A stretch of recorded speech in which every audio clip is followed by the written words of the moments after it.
ഇവിടെയുള്ള സഭ വളരെ ആത്മാർത്ഥമായി പ്രാർത്ഥിച്ച് ആലോചിച്ച് ഇങ്ങനെ ക്രമീകരണങ്ങളൊക്കെ ഒരുക്കിയതോർത്ത് സ്തുതിക്കുന്നു. ദൈവം നിങ്ങളെ എല്ലാവരെയും അനുഗ്രഹിക്കട്ടെ. ഈ ദേശത്ത് പലയിടങ്ങളിലും വന്ന് ശുശ്രൂഷിക്കുമ്പോൾ കണ്ടുവരുന്ന കാര്യങ്ങളിൽ വിശേഷമായ ഒരു കാര്യം, ഇവിടങ്ങളിലെ കൺവെൻഷന് വരുന്ന എല്ലാവർക്കും നിങ്ങൾ ഭക്ഷണം കൊടുക്കുന്നു. അത് വളരെ അനുഗ്രഹിക്കപ്പെട്ട കാര്യമാണ്. ഞങ്ങളുടെയൊക്കെ ആ ഏരിയയിൽ മിക്ക ഇടങ്ങളിലും കൺവെൻഷൻ കഴിഞ്ഞ് എല്ലാം പ്രാണം തല്ലിയായി പോകുന്നു. എന്നാൽ ഇവിടെ ഈ ദേശത്ത് പലയിടങ്ങളിൽ വരുമ്പോഴും അങ്ങനെ കാണുന്നുണ്ട്. അതൊരു അനുഗ്രഹമാണ്. അതിന് കൂട്ടായ്മ കാണിക്കുന്നവരെയും അതിന് ചുമല് കൊടുക്കുന്നവരെയും എല്ലാം ദൈവം ഉത്തരോത്തരം അനുഗ്രഹിക്കട്ടെ. സ്തോത്രം. ആത്മീക കൂട്ടായ്മയും ശരീരത്തിന് വേണ്ടതായ കൂട്ടായ്മയും ഒക്കെ കാണിക്കുന്നവരെ ദൈവം ആദരിക്കട്ടെ. ഈ ദിവസങ്ങളിലെ ശുശ്രൂഷയ്ക്ക് ക്ഷണിച്ച പ്രിയപ്പെട്ടവർക്ക് ഒരിക്കൽ കൂടി നന്ദി ചൊല്ലുന്നു. ദൈവം അനുഗ്രഹിക്കട്ടെ. വിശേഷിച്ച് ബഹുമാനപ്പെട്ട ഷിബു ഓദറ പാസ്റ്റർക്കും ഇന്ന് രാത്രി ഞങ്ങൾക്ക് ഒന്നിച്ചായിരിക്കാനിടയായി. അദ്ദേഹം പകല് ഒരു ശുശ്രൂഷ ഉണ്ടായിരുന്നു, നെയ്യാറ്റിൻകരയ്ക്ക് അപ്പുറം. അത് കഴിഞ്ഞാണ് വന്നത്.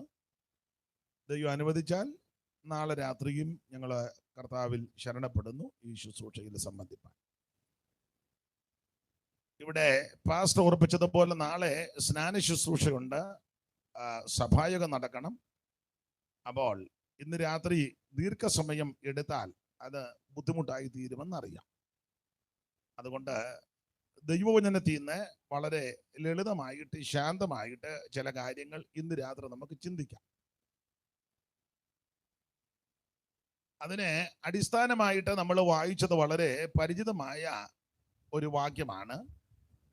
എബ്രായ ലേഖനം 11-ാം അധ്യായം അതിൻ്റെ 13-ാമത്തെ വാക്യം.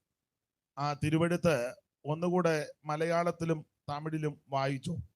ഇവർ എല്ലാവരും വാഗ്ദത്ത നിവർത്തി പ്രാപിക്കാതെ ദൂരത്തു നിന്ന് അത് കണ്ട് അഭിവന്ദിച്ചും ഭൂമിയിൽ തങ്ങൾ അന്യരും പരദേശികളും എന്ന് ഏറ്റുപറഞ്ഞും കൊണ്ട് விசுவாசத்தில் மரிச்சு. இவர்கள் எல்லாரும் வாக்குத்தத்தம் பண்ணப்பட்டவைகளை அடையாமல் தூரத்திலே அவைகளை கண்டு நம்பி அணைத்து கொண்டு பூமியின் மேல் தங்களை அந்நியரும் பரதேசிகளும் என்று அறிக்கையிட்டு விசுவாசத்தோட மரித்தார்கள். ആമേൻ. ദൈവത്തിന് സ്തോത്രം. ആ 13-ാമത്തെ വാക്യത്തിൽ എടുത്തു പറഞ്ഞിരിക്കുന്ന ഒരു കാര്യം, ഇവരെല്ലാവരും ദൂരത്ത് നിന്ന് അത് കണ്ടു. അപ്പൊ ഇന്ന് രാത്രി അല്പസമയങ്ങൾ നമ്മൾ ചിന്തിക്കാൻ പോകുന്ന ഒരു ചെറിയ ചിന്താ വിഷയം ദൂരത്ത് നിന്ന് കണ്ട ചില കാര്യങ്ങളാണ്. ഇവര് ദൂരത്ത് നിന്ന് കണ്ട കാര്യം എന്താന്ന് അതിന്റെ മുകളിലത്തെ വാക്യത്തിലുണ്ട്, ഇല്ലയോ? 10-11 വായിച്ചേ. ദൈവം ശില്പിയായി നിർമ്മിച്ചതും അടിസ്ഥാനങ്ങൾ എന്നാ ഒരു പ്രയാസം, ദൈവം സൃഷ്ടിച്ചോണ്ടാണോ? ഒന്നുകൂടെ വായിച്ചോ. ദൈവം ശില്പിയായി നിർമ്മിച്ചതും. ദൈവം ശില്പിയായി നിർമ്മിച്ചതും അതിന്റെ മുകളിലുണ്ട് വാഗ്ദത്തങ്ങൾക്ക് കൂട്ടവകാശികളാകുന്ന ഇസഹാക്കിനോടും യാക്കോബിനോടും കൂടെ കൂടാരങ്ങളിൽ പാർത്ത്. 8 മുതൽ അങ്ങോട്ട് വായിച്ചു. വിശ്വാസത്താൽ അബ്രഹാം തനിക്ക് അവകാശമായി കിട്ടുവാനിരുന്ന ദേശത്തേക്ക് യാത്രയാകുവാൻ പുറപ്പെട്ടാറേ വിളിക്കപ്പെട്ടാറേ അനുസരിച്ച് എവിടേക്ക് പോകുന്നു എന്ന് അറിയാതെ പുറപ്പെട്ടു. വിശ്വാസത്താൽ അവൻ സ്റ്റേജിലോട്ട് പോരും. വാഗ്ദത്ത ദേശത്ത് നിങ്ങൾ ഇങ്ങോട്ടേക്ക് ഒരു അന്യദേശത്ത് എന്ന പോലെ ചെന്ന് വാഗ്ദത്തത്തിന് കൂട്ടവകാശികളാകുന്ന ഇസഹാക്കിനോടും യാക്കോബിനോടും കൂടെ കൂടാരങ്ങളിൽ പാർത്തും കൊണ്ട് ദൈവം ശില്പിയായി നിർമ്മിച്ചതും അടിസ്ഥാനങ്ങൾ ഉള്ളതുമായ നഗരത്തിനായി കാത്തിരുന്നു. എന്നിട്ട് 13-ാമത്തെ വാക്യത്തിൽ എടുത്ത് ഒന്നുകൂടെ പറയാ, ഇവരെല്ലാവരും വാഗ്ദത്ത വാഗ്ദത്ത നിവൃത്തി പ്രാപിക്കാതെ ദൂരത്ത് ദൂരത്ത് നിന്ന് അത് കണ്ടു. എന്തോ കണ്ടെന്നാ?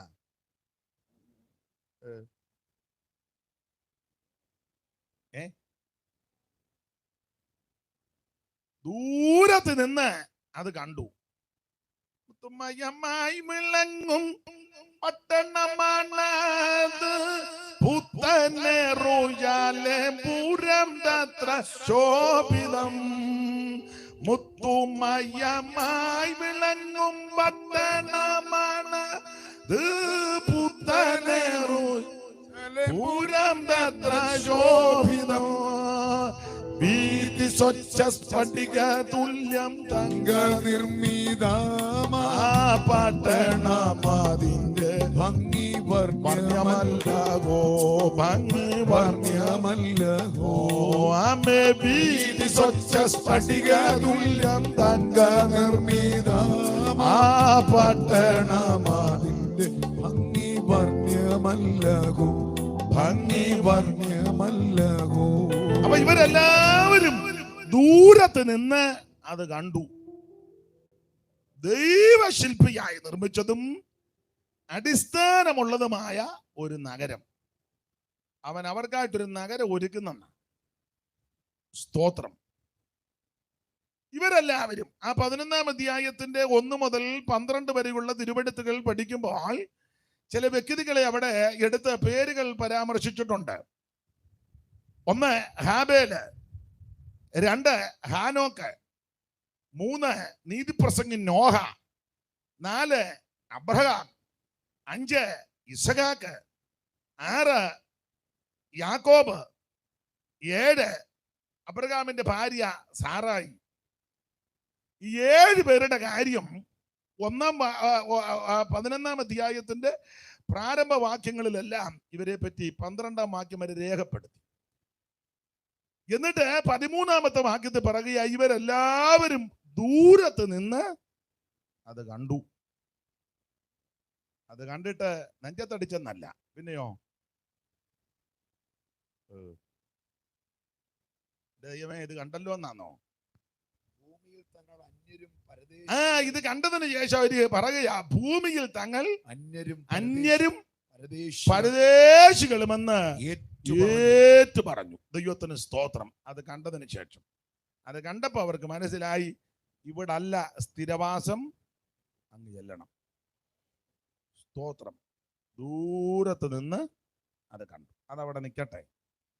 അപ്പൊ ഇന്ന് രാത്രി നമ്മൾ ചിന്തിക്കാൻ പോകുന്നത് ദൂരത്ത് നിന്ന് കണ്ട ചില കാര്യങ്ങളാണ്. എബ്രായ ലേഖനം പഠിക്കുന്നവർക്കറിയാം, എബ്രായ ലേഖനം വിശ്വാസത്താൽ ക്ഷീണിച്ച എബ്രായ ക്രിസ്ത്യാനികളെ ഉറപ്പിക്കുവാൻ എഴുതിയ ലേഖനമാണ് എബ്രായ ലേഖനം. ഞാൻ എപ്പോഴും പറയും, ഇതിലെ പ്രതിപാദ്യ വിഷയം ഏറെ നല്ലത്. പ്രതിപാദ്യ പുരുഷൻ കർത്താവാകുന്ന യേശു ക്രിസ്തു, എല്ലാവരിലും ശ്രേഷ്ഠനായ, യോഗ്യനായ, ഉന്നതനായ നസ്രയനാകുന്ന യേശു ക്രിസ്തു. ഇന്നലെയും പകലുമൊക്കെ നമ്മൾ ചിന്തിച്ചതുപോലെ ഊനമില്ലാത്ത, പാപമില്ലാത്ത, പരമവിശുദ്ധനായ നസ്രയനാകുന്ന യേശു ക്രിസ്തു. ഓരോ അധ്യായത്തിലും ക്രിസ്തുവിന്റെ ശ്രേഷ്ഠത വെളിപ്പെടുത്തിയിട്ടുണ്ട്. എപ്പോഴും ഞാൻ പറയാനുള്ള കാര്യമാണ്, നിങ്ങളും കേട്ടിട്ടുണ്ടായിരിക്കും, നിങ്ങൾക്കും അറിയാം. ഓരോ അധ്യായത്തിലും ക്രിസ്തു ശ്രേഷ്ഠൻ എന്ന് തെളിയിച്ചു. അവിടുന്ന് ദൂതന്മാരിലും ശ്രേഷ്ഠൻ, അവിടുന്ന് അപ്പോസ്തോലന്മാരിലും ശ്രേഷ്ഠൻ, അവിടുന്ന് മോശയേക്കാൾ ശ്രേഷ്ഠൻ, അവിടുന്ന് ഹാബേലിനേക്കാൾ ശ്രേഷ്ഠൻ, അവിടുന്ന് യോശുവായേക്കാൾ ശ്രേഷ്ഠൻ, ആമേൻ, അവിടുന്ന് മൽക്കീസദേക്കിനേക്കാൾ ശ്രേഷ്ഠൻ, അവിടുന്ന് അഹറോനേക്കാൾ ശ്രേഷ്ഠൻ, അവിടുന്ന് മഹാപുരോഹിതനേക്കാൾ ശ്രേഷ്ഠൻ, അവിടുന്ന് ദൈവാലയത്തെക്കാൾ ശ്രേഷ്ഠൻ, അവിടുന്ന് സ്വർഗത്തേക്കാൾ ശ്രേഷ്ഠൻ. ഇവൻ എത്ര മഹാനെന്ന് നോക്കണം. അവനൊപ്പം പറയാൻ ഒരാളുമില്ല, അവനെ പോലാരാധ്യനാരുമില്ല. അവനൊപ്പം പറയാൻ ഒരാളുമില്ല, ആമേൻ, അവനെ പോലാരാധ്യനാരുമില്ല. അവനിൽ ശരണപ്പെട്ടാരുമേ ഒരു നാളും അലയാതെ മോദമായി അവനിൽ ശരണപ്പെട്ടാരുമേ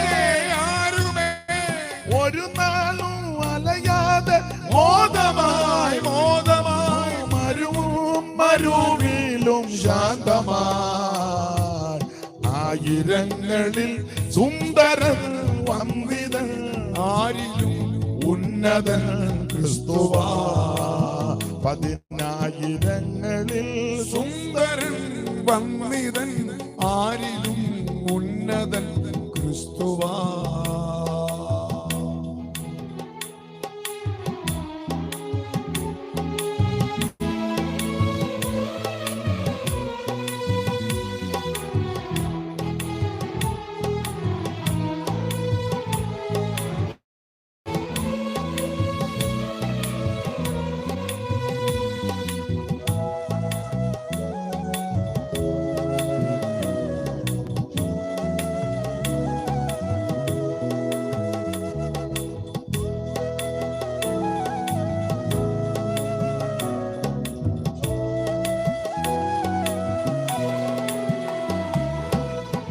അവനിക്കു പൊതുവായി നിർത്തി ദൈവം അവനെ കൊണ്ടത്രേ നിരപ്പു തന്നു.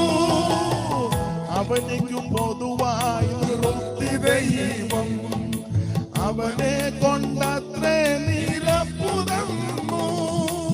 അവനെ ഒരു നാളും പോകുമോ അരുതാത്തതൊന്നുമേ ചെയ്യുമോ?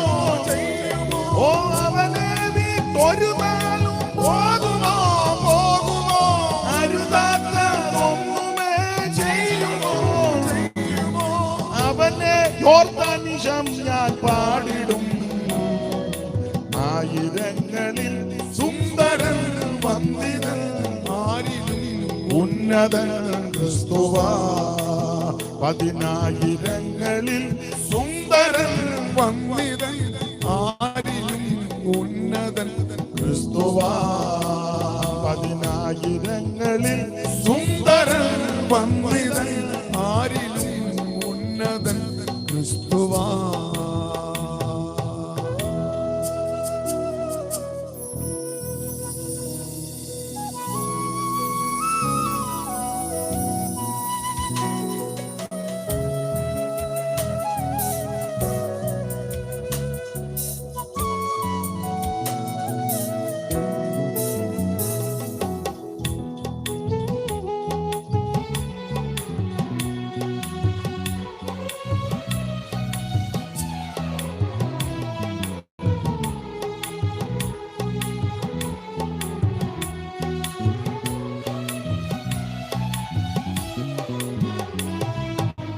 കരമുയർത്തി കർത്താവിന് മഹത്വം കൊടുക്കുക.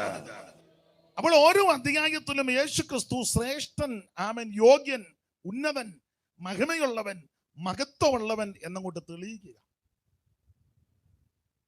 വേറൊരു ഭാഗത്ത് എഴുതിയിട്ടുണ്ട്, നിർദോഷൻ, നിർമ്മലൻ, പവിത്രൻ, പാപികളോട് വേർപെട്ടവൻ. സ്തോത്രം. ഇതുപോലെ ശ്രേഷ്ഠനായ, യോഗ്യനായ, ഉന്നതനായ, മഹിമയുള്ള ഒരുവൻ ഈ ഭൂമിയിൽ വന്നിട്ടുമില്ല, ഇനി വരികയില്ല. ക്രിസ്തുവിനോട് തുലനം ചെയ്യുവാൻ ആരെ കൊണ്ട് വെക്കുകയല്ല. യേശുവിനെ പിടിച്ച് വേറെ ആരുടെയും നടുക്ക് കൊണ്ടിരുത്തുകയും ചെയ്യരുത്, ഒക്കുകയല്ല. അതുകൊണ്ടായി പറഞ്ഞത്. പിന്നെ അലോഗ്യം ഉണ്ടാക്കാതിരിക്കാൻ അവിടെ ഇവിടെയൊക്കെ കൊണ്ട് ഒക്കുകയല്ല. ഇതുപോലെ ശ്രേഷ്ഠൻ, ദൈവത്തിന്റെ മഹത്വം. അപ്പോൾ എബ്രായ ലേഖനത്തിലെ പ്രധാനപ്പെട്ട വിഷയം ഇതാ, ക്രിസ്തു ശ്രേഷ്ഠൻ. അതെ, നമ്മള് 11-ാം അധ്യായത്തിന്റെ 13-ാം വാക്യമാ വായിച്ചത്. സബ്ജക്റ്റ് ഞാൻ പറഞ്ഞല്ലോ, ഇവരെല്ലാവരും വാഗ്ദത്ത നിവൃത്തി പ്രാപിക്കാതെ ദൂരത്ത് നിന്ന് അത് കണ്ടു. കണ്ടതെന്നതാണെന്ന് മുകളിൽ പരാമർശിച്ചിട്ടുണ്ട്. വിശ്വാസത്താൽ കാണുക. അപ്പോൾ ദൂരത്ത് നിന്ന് കണ്ട ചില കാര്യങ്ങൾ ചിന്തിച്ചേച്ച് നമുക്ക് ഈ ഭാഗത്തോട്ട് വരാം. ദൂരത്ത് നിന്ന് കണ്ട ചില കാര്യം. ഈ തിരുവെഴുത്ത് പഠിക്കുമ്പോൾ പല സന്ദർഭങ്ങളിൽ പലര് ദൂരത്ത് നിന്ന് പല കാര്യം കണ്ടിട്ടുണ്ട്. അത് നീ അവിടെ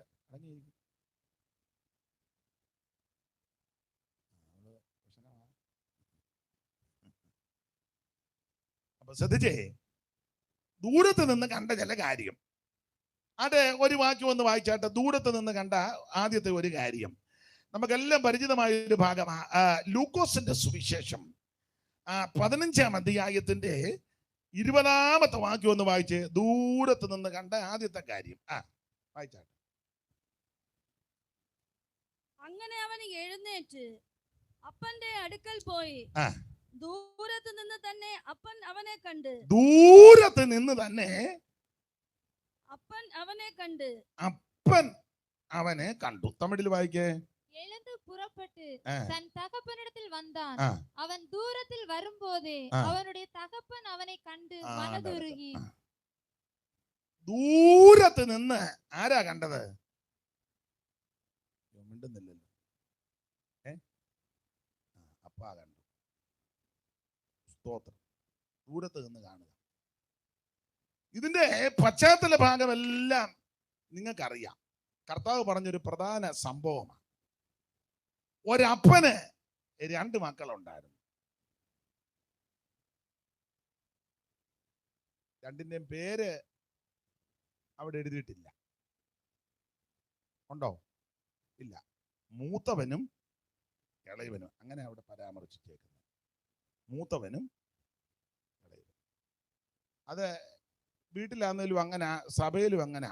മൂത്തതും ഇളയതും. സഭയ്ക്കകത്തൊക്കെ കണ്ടമാനം മൂത്ത ആൾക്കാരുണ്ട്. സ്തോത്രം പറയുകയല്ല, കണ്ടമാനം അങ്ങ് മൂത്തു. ഇനി മൂത്ത് കഴിഞ്ഞാൽ പിന്നെ ചെയ്യുന്ന പരിപാടി സൈഡിൽ ബെഞ്ച് കൊടുക്കും, സൈഡിൽ ഇരുത്തുകയുള്ളൂ. അത് കണ്ടമാനം മൂത്തതിന്റെ ലക്ഷണമാണ്. ഒന്നെങ്കിൽ മൂത്ത് കഴിയുമ്പോൾ പ്രാർത്ഥിച്ച് തുടങ്ങാൻ പറയും, അല്ലേ പിന്നെ ഒടുവിൽ മൂത്തതിനോട് പറയും പ്രാർത്ഥിച്ച് നിർത്താൻ പറയും. പണ്ട് ഞങ്ങള് ഒരു യോഗത്തിന് പോയി, മൺമറഞ്ഞ ദാനിയേൽ മാത്യു ഉണ്ടായിരുന്നു, പുള്ളിയുടെ സഭയില. അപ്പം ദാനിയേൽ മാത്യു പറഞ്ഞു, മോഡലെ അപ്പച്ചൻ പ്രാർത്ഥിച്ചങ്ങ് നിർത്താൻ പറഞ്ഞു. നിർത്താൻ പറഞ്ഞ് പുള്ളി കണ്ണടച്ചിരിക്കുക, പ്രാർത്ഥന കേൾക്കുന്നില്ല. പുള്ളി പയ്യെ നോക്കിയപ്പോൾ പുള്ളി പതൊക്കെ മുണ്ടുമൊക്കെ ഉടുത്തൊന്ന് വരുന്നതേ ഉള്ളൂ. പുള്ളി വലിയ രസികനാ. പുള്ളി പറഞ്ഞു, എന്നാ ഇനി പതൊക്കെ മതി, പിന്നെ ബാബു പ്രാർത്ഥിക്കാൻ പറഞ്ഞു, പിന്നെ തരാന്ന് പറഞ്ഞു. അപ്പൊ എല്ലാ സഭകളിലാന്നേലും വീട്ടിലാന്നേലും മൂത്തതും ഇളയതുമുണ്ട്. ഇതുങ്ങള് അല്പം ബുദ്ധിമുട്ട് ഉണ്ടാക്കുകയും ചെയ്യും ചില സന്ദർഭങ്ങളിൽ. ഉൽപ്പത്തി പുസ്തകത്തിൽ വായിച്ചാൽ ആ ബാല്യക്കാരൻ വന്ന് മൂത്തവന്റെ ചാക്ക് മുതൽ ഇളയവന്റെ ചാക്ക് വരെ ശോധന കഴിച്ചെന്ന. പരിശുദ്ധാത്മാവ് അങ്ങനെയൊക്കെയാ ചെയ്യും. മൂത്തവന്റെ ചാക്ക് തുടങ്ങി ഇളയവന്റെ ചാക്ക് വരെ. 41:11 ഒന്ന് വായിച്ചേര്. ഉൽപ്പത്തി പുസ്തകം 41:11. ചടിയടാന്ന് വായിക്കണം. അവിടെ വെച്ച് ഞാനും അവൻ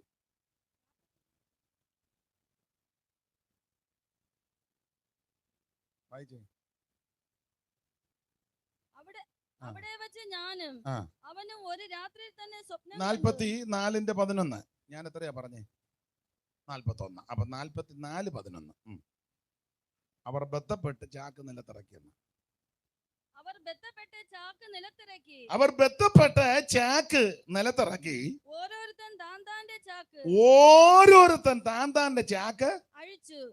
അത് അത്യാവശ്യമാണ്. നമ്മൾ ഈ നമ്മുടെ ചാക്ക് അടിക്കുകയല്ല, വല്ലവരുടെ ചാക്ക് അടിക്കാൻ വലിയ താല്പര്യമുള്ള ആൾക്കാരാ. നമ്മുടെ ചാക്ക് കുത്തിക്കെട്ടി മാറ്റിയിട്ടിരിക്കുക. അത് 1985 കുത്തിക്കെട്ടിയതാ. അത് എന്ത് ചെയ്താൽ അത് അഴിക്കുകയല്ല. അടുത്തിരിക്കുന്നവരുടെ ചാക്കെല്ലാം അഴിക്കാൻ നല്ല വിരുദ. ആ ചാക്കിനകത്ത് ആക്രിയാന്നോ നല്ലതാന്നോ അതെല്ലാം ലിസ്റ്റ് എടുക്കാനും കൂടി ഇരിക്കുക. അപ്പൊ അടുത്തിരിക്കുന്ന ആടെ ചാക്ക് അടിച്ച് അതിനകത്ത് എന്തൊക്കെയുണ്ടെന്ന് അറിയണ്ട, അവനവന്റെ ചാക്ക് അടിക്കണം. അവർ ബന്ധപ്പെട്ട് ചാക്ക് നിലത്തിറക്കി. ഓരോരുത്തൻ താന്താന്റെ ചാക്ക്. അടുത്തത് അവൻ മൂത്തവന്റെ ചാക്ക് തുടങ്ങി ഇളയവന്റേത് വരെ ശോധന ചെയ്തു. അവിടെ മൂത്തവനും ഇളയവനും. ആട്ടെ, നമ്മുടെ വിഷയത്തിലേക്ക് വരാം. ഈ അപ്പന് 2 പിള്ളേര്, മൂത്തവനും ഇളയവനും. സ്തോത്രം. ഈ പിള്ളേർക്ക് ചിലര് പേരൊക്കെ ഇട്ടിട്ടുണ്ട്. ഞാനതൊന്നും ഇപ്പൊ പറയുന്നില്ല. വേദപുസ്തകത്തിൽ അവരുടെ 2 പേരുടെയും പേര് എഴുതാത്തത് കൊണ്ട് ഞാനിപ്പം അത് പറയുന്നില്ല. ഏതായാലും മൂത്തവന് ഇളയവൻ. അപ്പം അപ്പന്റെ വീട്ടിൽ വളരെ സന്തോഷത്തോടെ ഒക്കെ ജീവിച്ച പിള്ളേരാ. അങ്ങനിരുന്നപ്പം ഇളയവന് ഒരു ചിന്ത, ഈ വീട്ടിൽ തന്നെ നിന്നിട്ട് വലിയ കാര്യമൊന്നും ഇല്ല. നീ എവിടെ പോവാ? അവിടെ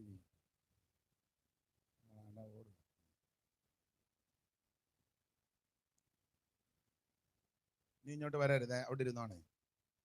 ഓ, വെള്ളം മേടിക്കാൻ പോയത്. നീ കൊണ്ടുപോയി, നീ അല്ല പിന്നെ നീ ഓടും, അതുമായിട്ട് നീ പോരും.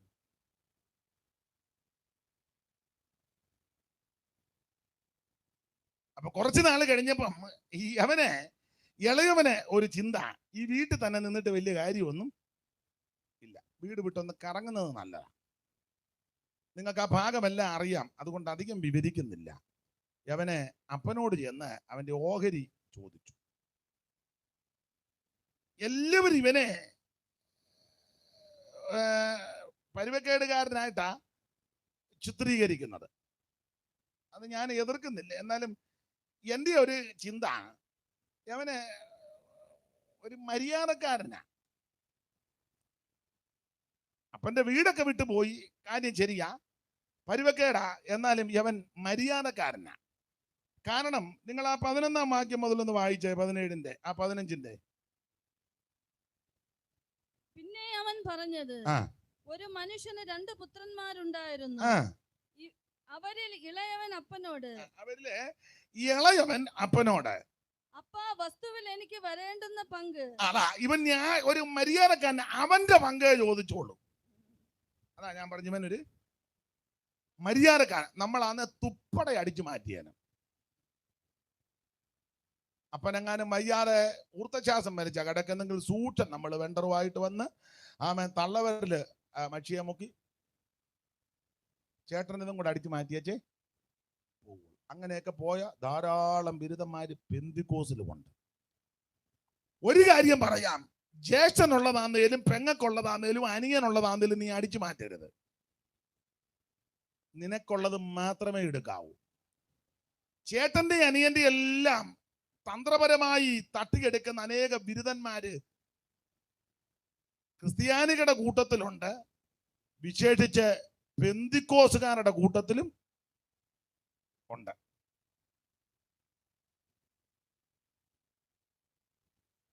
അപ്പന്റെ അമ്മയുടെ സ്വത്ത് അത് മക്കൾക്കെല്ലാം തുല്യമായിരിക്കണം. വേണ്ടേ? മിണ്ടുന്നില്ല, അടിച്ചു മാറ്റിയായിരിക്കുന്നു തോന്നുന്നു. എന്നുവെച്ചാൽ കിടന്ന് ഗ്ലോറി കാൽവറി എന്നും പറഞ്ഞ് ചാട്ടമെല്ലാം ചാടുന്നു. മനസ്സിലാകുന്നുണ്ടോ? അപ്പന്റെ അമ്മയുടെ സ്വത്ത് അത് കൃത്യം മക്കൾക്കുള്ളതാ, കൃത്യത്തിനായിരിക്കണം. പിന്നെ ഞാന് മാതാപിതാക്കളോടൊക്കെ പറയാറുണ്ട്, ജീവിച്ചിരിക്കുമ്പം തന്നെ ഒരു ധാരണ ഉണ്ടായിരിക്കണം. ചുമതലപ്പെട്ടവരെ വിളിച്ച് വസ്തു ഭാഗോടമ്പടി ചെയ്യുന്നതിന്റെ അതിനെന്നാ പറഞ്ഞ നേരത്തെ വിൽപ്പത്രമോ എന്ത് വന്നോ ഒരു പ്രമാണം അങ്ങ് എഴുതുന്നത് നല്ലതാ. 50 സെന്റ് സ്ഥലമുണ്ട്, 4 പിള്ളേരുമുണ്ട്. ഒരു ചിന്തയായി പറയാൻ ഒരു ഉദാഹരണം പറയുക. അപ്പനും അമ്മയും ഉണ്ട്, 50 സെന്റ് സ്ഥലമുണ്ട്, 4 മക്കളും ഉണ്ട്. അപ്പൊ ഞാൻ അതിന് ന്യായമായ ഒരു കാര്യം പറയാം, അലോഗ്യം ഉണ്ടാക്കാതിരിക്കാനാ. 10 സെന്റ് വെച്ച് 4 പിള്ളേർക്ക് കൊടുക്കണം. അപ്പം 10 പോയിട്ട് എത്രയുണ്ട്?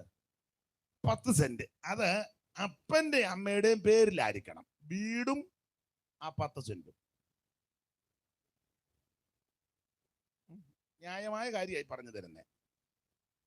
അത് അപ്പന്റെ അമ്മയുടെയും പേരിലായിരിക്കണം, ഈ 10 സെന്റും വീടും. വെണ്ടറെ കൊണ്ട് എഴുതണം, ഞങ്ങളുടെ കാലശേഷം, എൻ്റെ മേരിക്കുട്ടിയുടെയും കാലശേഷം എന്നെ മേരിക്കുട്ടിയെയും ശുശ്രൂഷിക്കുന്നവർക്കും അന്വേഷിക്കുന്നവർക്കായിരിക്കും ഈ വീടും 10 സെന്റും. ഞാൻ ന്യായമായ ഒരു കാര്യമാ പറയുന്നത്. ഇതിനകത്ത് എന്തെങ്കിലും നിങ്ങൾക്ക് ബുദ്ധിമുട്ടായിട്ട് തോന്നുന്നുണ്ടോ? മനസ്സിലായോ? പെന്തിക്കോസുകാരോട് ഞാൻ പറയാം, സഹോദരങ്ങളുടെ ഒന്നും നീ അടിച്ചു മാറ്റരുത്. കൊടുക്കാനുള്ളതൊക്കെ കൃത്യമായിട്ട് കൊടുത്തിരിക്കണം. ചതിക്കരുത്, കള്ളയാധാരം ഉണ്ടാക്കരുത്, കള്ളയൊപ്പിടരുത്. സ്തോത്രം. മാതാപിതാക്കളെ വശീകരിച്ച് ചതിച്ച് കള്ളയൊപ്പെല്ലാം മേടിച്ച് ആധാരവും വസ്തുവെല്ലാം കൈക്കലാക്കിയ ചപ്പനെ അമ്മയെ ഇറക്കി വിട്ട ചരിത്രവും വ്യക്തികളുമുണ്ട്. ദൈവം നിന്നെ വിടുകയല്ല. പ്രാർത്ഥിച്ചാലും ഉപവസിച്ചാലും ഗുണമാകുകയില്ല. ചെയ്യേണ്ടതെല്ലാം ചെയ്യണം. അതെ, നമ്മുടെ വിഷയത്തിൽ വരാം. അപ്പൊ ഈ ഇളയവൻ എന്റെ ഭാഷ പറഞ്ഞ ഒരു മര്യാദക്കാരനാ. അവൻ ചെന്ന് അപ്പനോട് പറഞ്ഞു, അപ്പ എന്റെ പങ്ക് തന്നാ മതി എന്നാ. ഒന്നുകൂടെ വായിച്ചേ. അവരിൽ ഇളയവൻ അപ്പനോട്, ആ, അപ്പാ, വസ്തുവിൽ എനിക്ക് വരേണ്ടുന്ന പങ്ക് തരണമേ. എനിക്ക് വരേണ്ടുന്ന പങ്ക് അതേ മേടിക്കാവൂ. ചേട്ടന്റെയും കൂടെ അടിച്ചു മാറ്റരുത്. അതാ ഞാൻ പറഞ്ഞ മര്യാദക്കാരനാ. തമിഴ് വായിച്ചോ. அவர்களில் இளையவன் தகப்பனை நோக்கி, தகப்பனே, ஆஸ்தியில் எனக்கு வரும் பங்கை எனக்கு தர வேண்டும் என்றான். அந்தபடி അവൻ അവർക്ക് തൻ ആസ്തിയെ പങ്കിട്ട് കൊടുത്താൻ. അപ്പോൾ അപ്പനും എന്റെ ഭാഷ പറഞ്ഞ അലോഗ്യം ഉണ്ടാക്കുന്ന അപ്പനല്ല. പുള്ളി അത് അവർക്കുള്ള പങ്ക് കൊടുത്തു. ഏറെ നാൾ കഴിയും മുമ്പ് ഇളയവൻ യവന്റെ പങ്കുമായിട്ട് ദൂരത്തോട്ടങ്ങ് പോയി. എന്ന് പറഞ്ഞാൽ അപ്പന്റെ വീട് വിട്ട് ദൂരോട്ട് ഇവൻ അങ്ങ് പോയി. ഇവൻ എവിടെ പോയി എന്ന് വ്യക്തമായിട്ട് പോയ സ്ഥലമൊന്നും എഴുതിയിട്ടില്ലെങ്കിലും എന്തായാലും ഇവൻ വീട് വിട്ട് ദൂരോട്ടാ പോയത്. എന്റെ ഭാഷയെ പറഞ്ഞാൽ ദൈവ ഭവനം വിട്ട് ഇവൻ ദൂരോട്ട് പോവുക.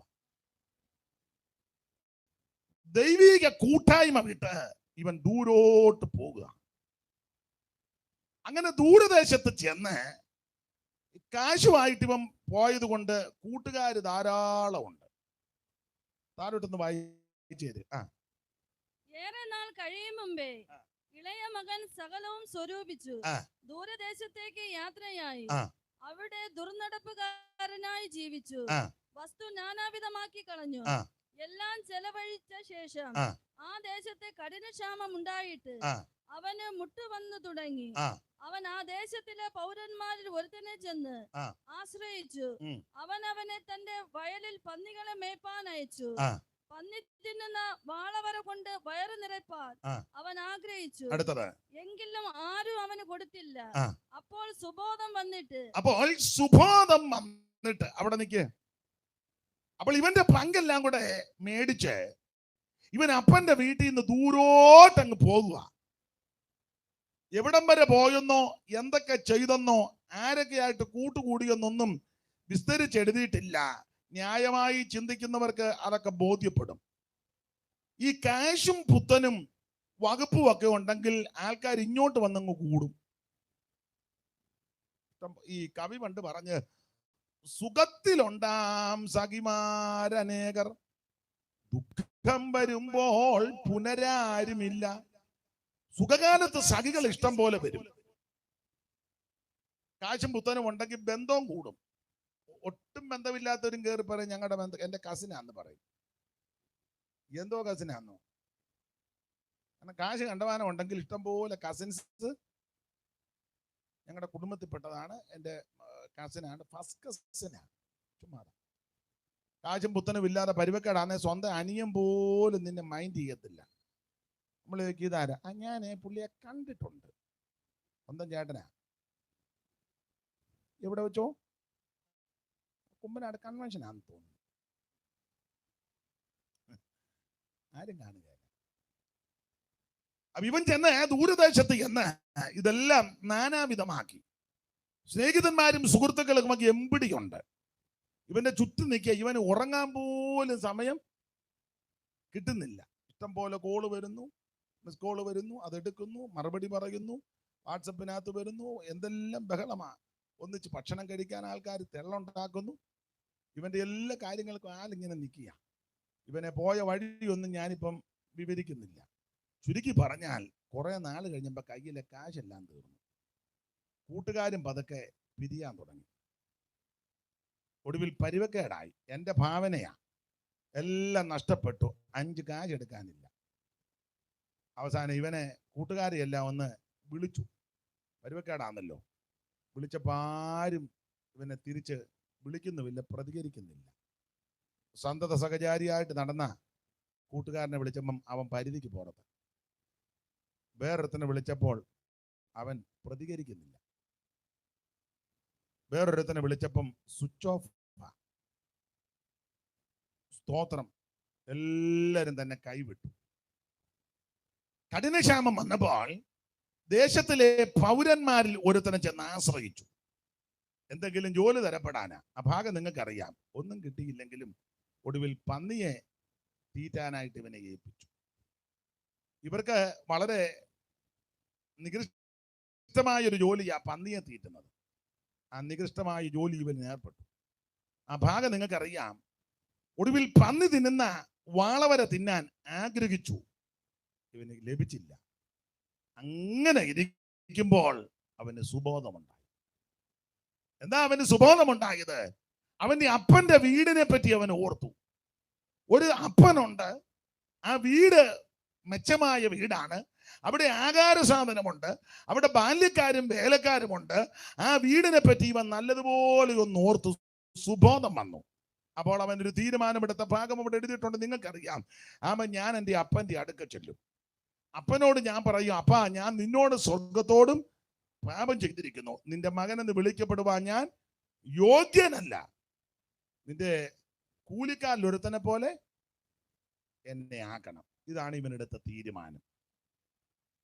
ഈ മനുഷ്യനെ പാപത്തിൽ അകപ്പെട്ട് പാപവഴികളിൽ കൂടി ജീവിച്ച് അവൻ ദൈവഭവനം വിട്ട് അന്യപ്പെട്ട ഒരു വ്യക്തിയോട് തുലനപ്പെടുത്താം. ഒരു കാലത്ത് ഞാനും നിങ്ങളുമെല്ലാം ഈ അനുഭവത്തിൽ കൂടെ പോയവരാ. ദൈവഭവനം വിട്ട്, ദൈവിക സംസർഗം വിട്ട്, ദൈവത്തോട് കൂട്ടായ്മയില്ലാതെ നമ്മുടെ ഇഷ്ടത്തിന്, നമ്മുടെ വഴികളിൽ കൂടി, നമ്മുടെ ഇംഗിതമനുസരിച്ച്, നമ്മുടെ ആശയ്ക്ക് അനുസരിച്ച് നാം എല്ലാവരും ഇങ്ങനെ വിരഞ്ഞോടിയവരാ.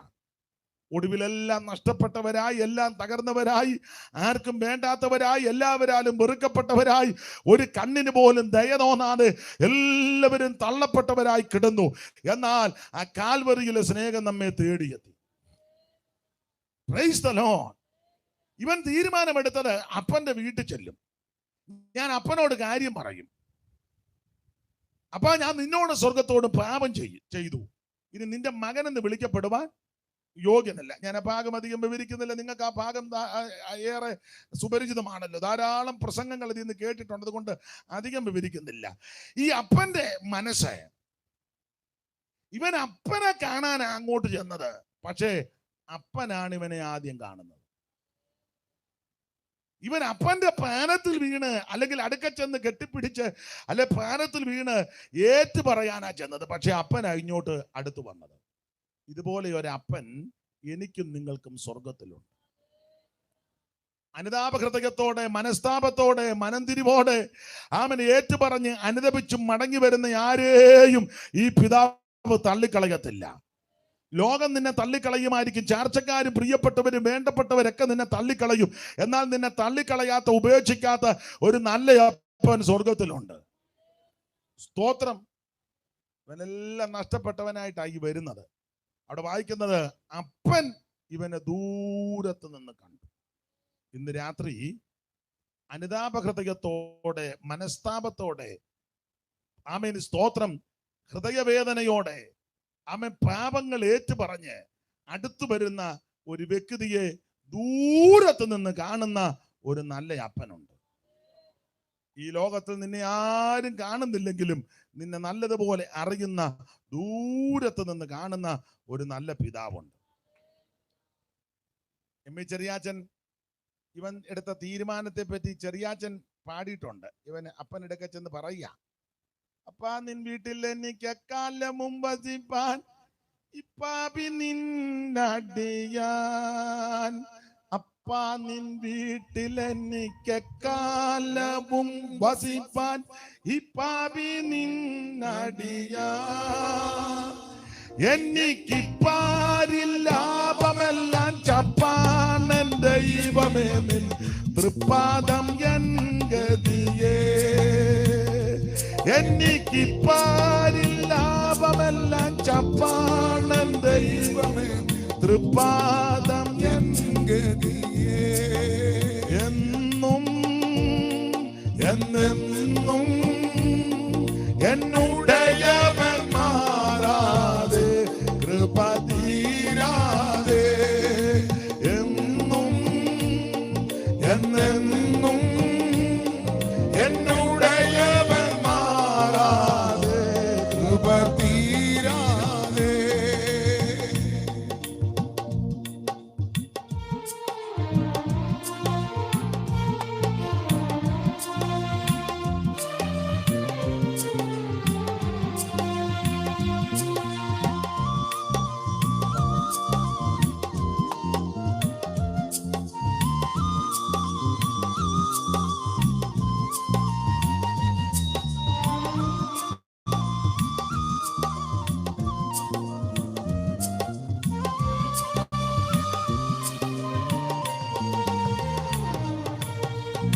പാപക്കളി കുഴിയിൽ വീണു മരിച്ചവൻ ഞാൻ വീണ്ടും ജീവൻ ലഭിച്ചു. പാപ ചെളിക്കുഴിയിൽ വീണു മരിച്ചവൻ ഞാൻ വീണ്ടും ജീവൻ ലഭിച്ചു.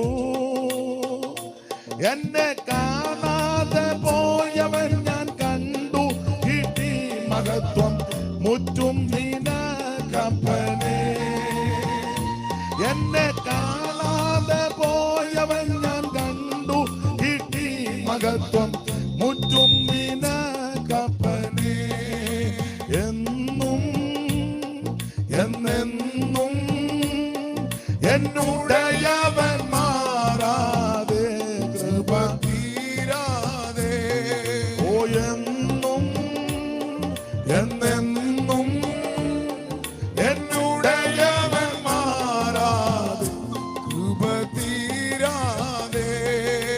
കരമുയർത്തി ദൈവത്തിന് മഹത്വം കൊടുത്താട്ടെ.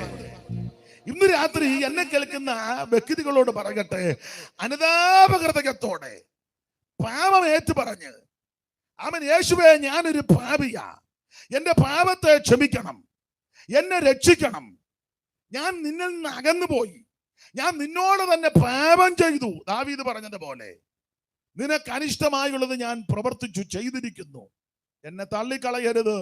ഇന്ന് രാത്രി എന്റെ പാപം ക്ഷമിക്കണം, എന്നെ രക്ഷിക്കണം, എന്റെ ഉള്ളത്തിലേക്ക് വരണം, എന്നെ വിടുവിക്കണമെന്ന് അനുതാപഹൃദയത്തോടെ ആര് അടുത്തു വരും, തീരുമാനമെടുക്കും, അവരെ ദൂരത്ത് നിന്ന് കാണുന്ന ഒരു നല്ല പിതാവുണ്ട്.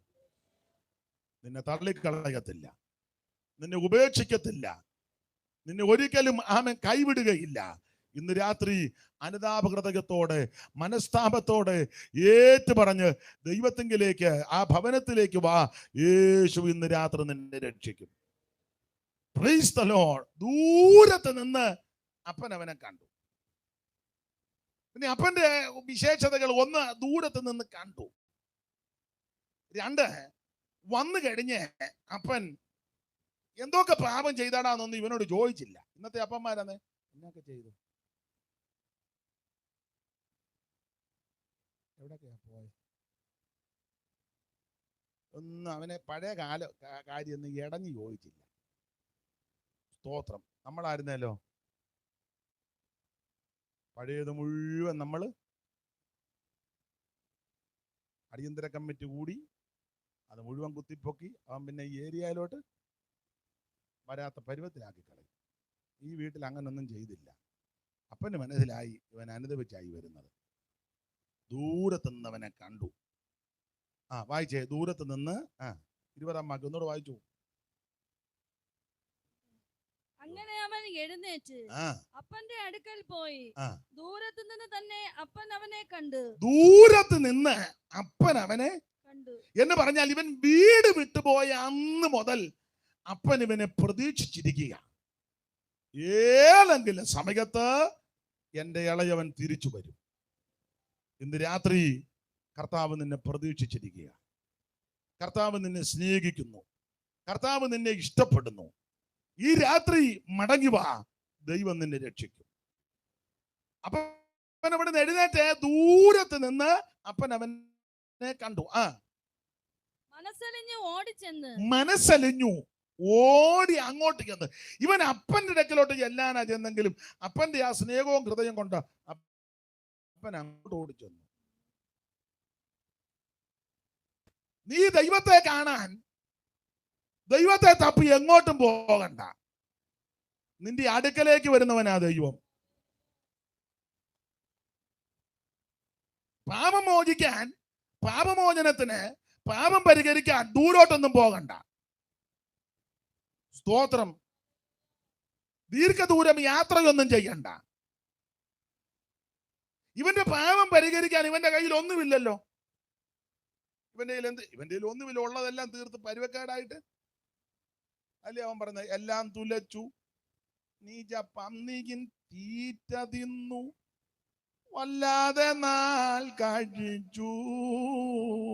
എല്ലാം തുലച്ചു, നീച്ച പന്നികിൻ തീറ്റ തിന്നു. അപ്പൊ എല്ലാം തൊലച്ചേച്ച് നടക്കുക. എല്ലാം തൊലച്ചവന്റെ കയ്യിൽ എന്തോ ഉണ്ട്? ഉടുത്ത തുണി അല്ലാതെ ഒന്നുമില്ല. ഒരു കാര്യം ഇവൻ ചെയ്തു, ഇവനൊരു അനുതാപമുണ്ടായി. അപ്പന്റെ വീടിനെ പറ്റി ഓർത്തു, അനുതാപമുണ്ടായി. ഇന്ന് രാത്രി അനുതാപവാക്യത്തോടെ നിങ്ങൾ അടുത്തു വരുന്നെങ്കിൽ യേശു നിങ്ങളെ തള്ളിക്കളയത്തില്ല. ഒന്നും കൊണ്ടുവരണ്ട, പൈസ ഒന്നും വേണ്ട, യേശുവിന് കാശൊന്നും വേണ്ട. സ്തോത്രം. ദൈവത്തിന് കാശൊന്നും വേണ്ട. പണ്ടൊരാള് പാസ്റ്റർമാര് ഞങ്ങള് ഒക്കെ പറയും, ഞാനും പറയും, നിങ്ങളും എല്ലാം പറയും, ദൈവത്തിന് കൊടുക്ക്, ദൈവത്തിന് കൊടുക്കുക. അപ്പോൾ ഒരു അച്ചായൻ പറഞ്ഞു, പുള്ളിക്ക് ഇതുവരെയും ദാരിദ്ര്യം മാറുന്നില്ലയോ എന്ന്.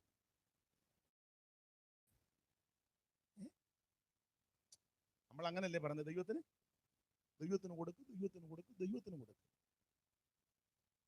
അപ്പൊ ഒരു അച്ചായൻ എടുന്ന് ചോദിച്ചു, പുള്ളിയുടെ ദാരിദ്ര്യം ഇതുവരെയായിട്ട് ദൈവത്തിന് പൈസയൊന്നും വേണ്ട, ദൈവത്തിന് ആരും അരി കൊണ്ട് കൊടുക്കണ്ട, പൊരി കൊണ്ട് കൊടുക്കണ്ട, സ്തോത്രം, ആടിനെ കൊണ്ട് കൊടുക്കണ്ട, ദൈവത്തിന് കോഴിയൊന്നും വേണ്ട. കാട്ടിലെ 1000 മൃഗങ്ങളൊക്കെ ദൈവം സൃഷ്ടിച്ചതാ. അന്നേരം ആ വെട്ടുവാറം വന്നൊരു കന്നാലി കാട്ടിയില്ലേ, ദൈവത്തിനാണ്. ദൈവത്തിനൊന്നും വേണ്ട. സ്തോത്രം. 2 പൂവൻ കോഴി, കാട്ടിൽ കുളക്കോഴിയും കാട്ടുകോഴിയും ഇഷ്ടം പോലെ നടക്കുക. ദൈവത്തിന് ഇതൊന്നും വേണ്ട. ദൈവത്തിന് നിന്നെ ആവശ്യം. ദൈവത്തിന് ആരും 10 സെന്റ് സ്ഥലവും കൊടുക്കണ്ട. കാരണം പുള്ളി ഇപ്പം പരുവക്കേടി ഇരിക്കുക. ദൈവത്തിന് കാശും സ്ഥലമൊന്നും വേണ്ട. ദൈവത്തിന് നിന്നെ ആവശ്യം. അപ്പൊ ദൈവത്തിന്റെ അടുക്കലേക്ക് വരുന്നവർ ഭൗതികമായി ഒന്നും കൊണ്ട് കൊടുക്കേണ്ട പാപം പരിഹരിക്കാൻ. സ്തോത്രം. നിന്നെ അങ്ങ് കൊടുത്താൽ മതി, നിന്നെ കൊടുത്താൽ മതി. ഇവൻ അപ്പന്റെ അടുക്കലോട്ട് വരുമ്പോൾ ഒന്നും ആയിട്ടല്ലല്ലോ വരുന്നത്, പക്ഷെ ഇവന് അനുതാപവാക്യത്തോടാ വരുന്നത്. അത് അപ്പൻ കണ്ടു. അതുകൊണ്ട് അപ്പൻ അങ്ങോട്ട് ഓടിച്ചെന്നു. ദൈവത്തെ കാണാൻ നീ ഓടണ്ട, നീ ഇരിക്കുന്ന ഇടത്തേക്ക് വരുന്നവനാ ദൈവം. ദൈവത്തെ കാണാൻ കിഴക്കോട്ടും പോകണ്ട, പടിഞ്ഞാട്ടും പോകണ്ട, വടക്കോട്ടും തെക്കോട്ടും ഒന്നും പോകണ്ട. കയ്യിൽ ഭൗതിക വസ്തുക്കൾ ഒന്നും വേണ്ട. ആമേൻ. മെറ്റീരിയലായതൊന്നും കൊണ്ടുവരണ്ട. ആമേൻ. വെറും കൈയായിട്ട് ഇഞ്ഞ് വാ ദൈവസന്നിധിയില്. അനുതാപവാക്യത്തോടെ വാ, ദൈവം നിന്നെ അനുഗ്രഹിക്കും. ഇന്ന് രാത്രി നിന്നെ അനുഗ്രഹിക്കുന്ന, രക്ഷിക്കുന്ന ഒരു നല്ല പിതാവുണ്ട്. പിതാവ് ദൂരത്ത് നിന്ന് അവനെ കണ്ടു, മനസ്സലിഞ്ഞു. മനസ്സലിവുള്ളൊരു ദൈവം. ഇവിടെ മനുഷ്യർക്ക് പലർക്കും മനസ്സലിവില്ല.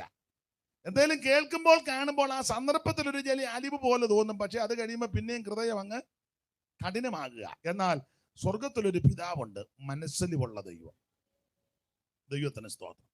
ആ പിതാവ് ഇവനെ കണ്ട് മനസ്സലിഞ്ഞു. അടുത്ത വാക്യം വായിച്ചാണ്, മനസ്സലിഞ്ഞ് ഓടിച്ചെന്ന് അവന്റെ കഴുത്ത് കെട്ടിപ്പിടിച്ച് അവനെ ചുംബിച്ച് മകൻ അവനോട് അപ്പാ ഞാൻ സ്വർഗത്തോടും നിന്നോടും പാപം ചെയ്തു, ഇനി നിന്റെ മകനെന്ന് വിളിക്കപ്പെടുവാൻ യോഗ്യനല്ല എന്ന് പറഞ്ഞു. അപ്പൻ തന്റെ ദാസന്മാരോട് വേഗം മേത്തരമായ അങ്കി കൊണ്ടുവന്ന് അവനെ ധരിപ്പിപ്പീൻ. ഇവന്റെ കൈക്ക് മോതിരവും കാലിന് ചെരുപ്പും ഇടുവിപ്പീൻ. തടിച്ച കാളക്കുട്ടിയെ കൊണ്ടുവന്ന് അറുപ്പീൻ. നാം തിന്ന് ആനന്ദിക്കാം. ഈ എന്റെ മകൻ മരിച്ചവനായിരുന്നു, വീണ്ടും ജീവിച്ചു, കാണാതെ പോയിരുന്നു, കണ്ടുകിട്ടിയിരിക്കുന്നു എന്ന് പറഞ്ഞു. അങ്ങനെ അവർ ആനന്ദിച്ചു തുടങ്ങി. ദൈവത്തിന് മഹത്വം. ആനന്ദിച്ചു തുടങ്ങി. അനുതാപത്തോടെ, പാപമേറ്റു പറഞ്ഞ് മനസ്താപത്തോടെ ആമൻ പിതാവിന്റെ അടുക്കൽ വരുന്ന ആരെയും ഈ പിതാവ് തള്ളിക്കളയത്തില്ല. ആ പിതാവ് ദൂരത്ത് നിന്ന് കണ്ട് മനസ്സലിഞ്ഞ് ഓടി വന്ന് കെട്ടിപ്പിടിച്ച് മുത്തമിട്ട് ആ ഭവനത്തിലേക്ക് നിന്നെ സ്വീകരിക്കും. ഇന്ന് രാത്രി അനുതാപത്തോടെ ആര് യേശുവിന്റെ അടുക്കൽ വരുന്നോ അവരെ തള്ളിക്കളയത്തില്ല. Price the Lord. ഇന്ന് രാത്രി എന്നെ കേൾക്കുന്ന പ്രിയപ്പെട്ടവരോട് ഓർപ്പിക്കട്ടെ, ആമേൻ. യേശു നിന്നെ തള്ളിക്കളയത്തില്ല, ഉപേക്ഷിക്കത്തില്ല. അനുതാപ ഹൃദയത്തോട് ഇന്ന് രാത്രി അടുത്തിയല്ല. Praise the lord. മേത്തനമായി അങ്കി ധരിപ്പിച്ച് ആമേൻ തടിച്ച മൃഗത്തെ അറുത്ത് ആമൻ അവരെല്ലാം തിന്ന് ആമൻ ആനന്ദിച്ച് സന്തോഷിച്ച് തുടങ്ങിയെന്ന ഇന്ന് രാത്രി നിനക്ക് സന്തോഷം വേണമെങ്കിൽ, ആനന്ദം വേണമെങ്കിൽ ആ പിതാവിന്റെ ഭവനത്തിൽ വരണം. ആ ഭവനം ഞാൻ ഇങ്ങനെ പറഞ്ഞ ദൈവസഭയാകുന്ന ഭവനം. Price the Lord. ദൈവസഭയാകുന്ന ഭവനം, ആ ഭവനത്തിലേക്ക് വരുന്നവർക്കെല്ലാം സന്തോഷവും ആനന്ദവും അനുഗ്രഹവും ആശ്വാസവും പ്രത്യാശയുമുണ്ട്. Price the Lord. ഇന്ന് രാത്രി ആ സഭയാകുന്ന ഭവനത്തിൽ കടന്നു വന്നവരെ ഓർത്ത് ദൈവത്തെ സ്തുതിക്കുന്നു. ആമേ. കക്ഷി പക്ഷ വർഗ വർണ്ണ വ്യത്യാസം കൂടാതെ ആര് അനുതാപത്തോടെ വന്നാലും ആ പിതാവ് നിന്നെ സ്നേഹിക്കും. സ്തോത്രം. ഇന്ന് രാത്രി അങ്ങനെ കടന്നു വരുന്നവരെ ദൈവം അനുഗ്രഹിക്കട്ടെ. ഒന്ന്, ദൂരത്ത് നിന്ന് അപ്പൻ ഈ മകനെ കണ്ടു. ഏതാ? അനുതാപഹൃദയത്തോടെ വരുന്നവനെ കണ്ടു. അങ്ങനെ ഒരു നല്ല അപ്പൻ ഇന്ന് രാത്രി സ്വർഗത്തിലുണ്ട്. ഞാൻ ആ ഭാഗം ഇനി വിവരിക്കുന്നില്ല. ദൈവത്തിന്റെ മഹത്വം. പാപിയായ മനുഷ്യൻ പാപം ഏറ്റുപറഞ്ഞ് ആമേ പരമപിതാവിന്റെ അടുക്കലേക്ക് വന്നാൽ ആ പിതാവ് നിന്നെ തള്ളിക്കളയത്തില്ല. ഒരു വ്യത്യാസവുമില്ല. എല്ലാവരും പാപം ചെയ്ത് ദൈവ തേജസ് നഷ്ടപ്പെടുത്തിയെന്ന ആ പാപികളായ മനുഷ്യനെ രക്ഷിക്കുവാൻ പാപമില്ലാത്ത ഒരുവൻ സ്വർഗത്തിൽ നിന്ന് ഈ ഭൂമിയിലേക്ക് ജഡാവതാരമെടുത്ത് അവതരിച്ചു.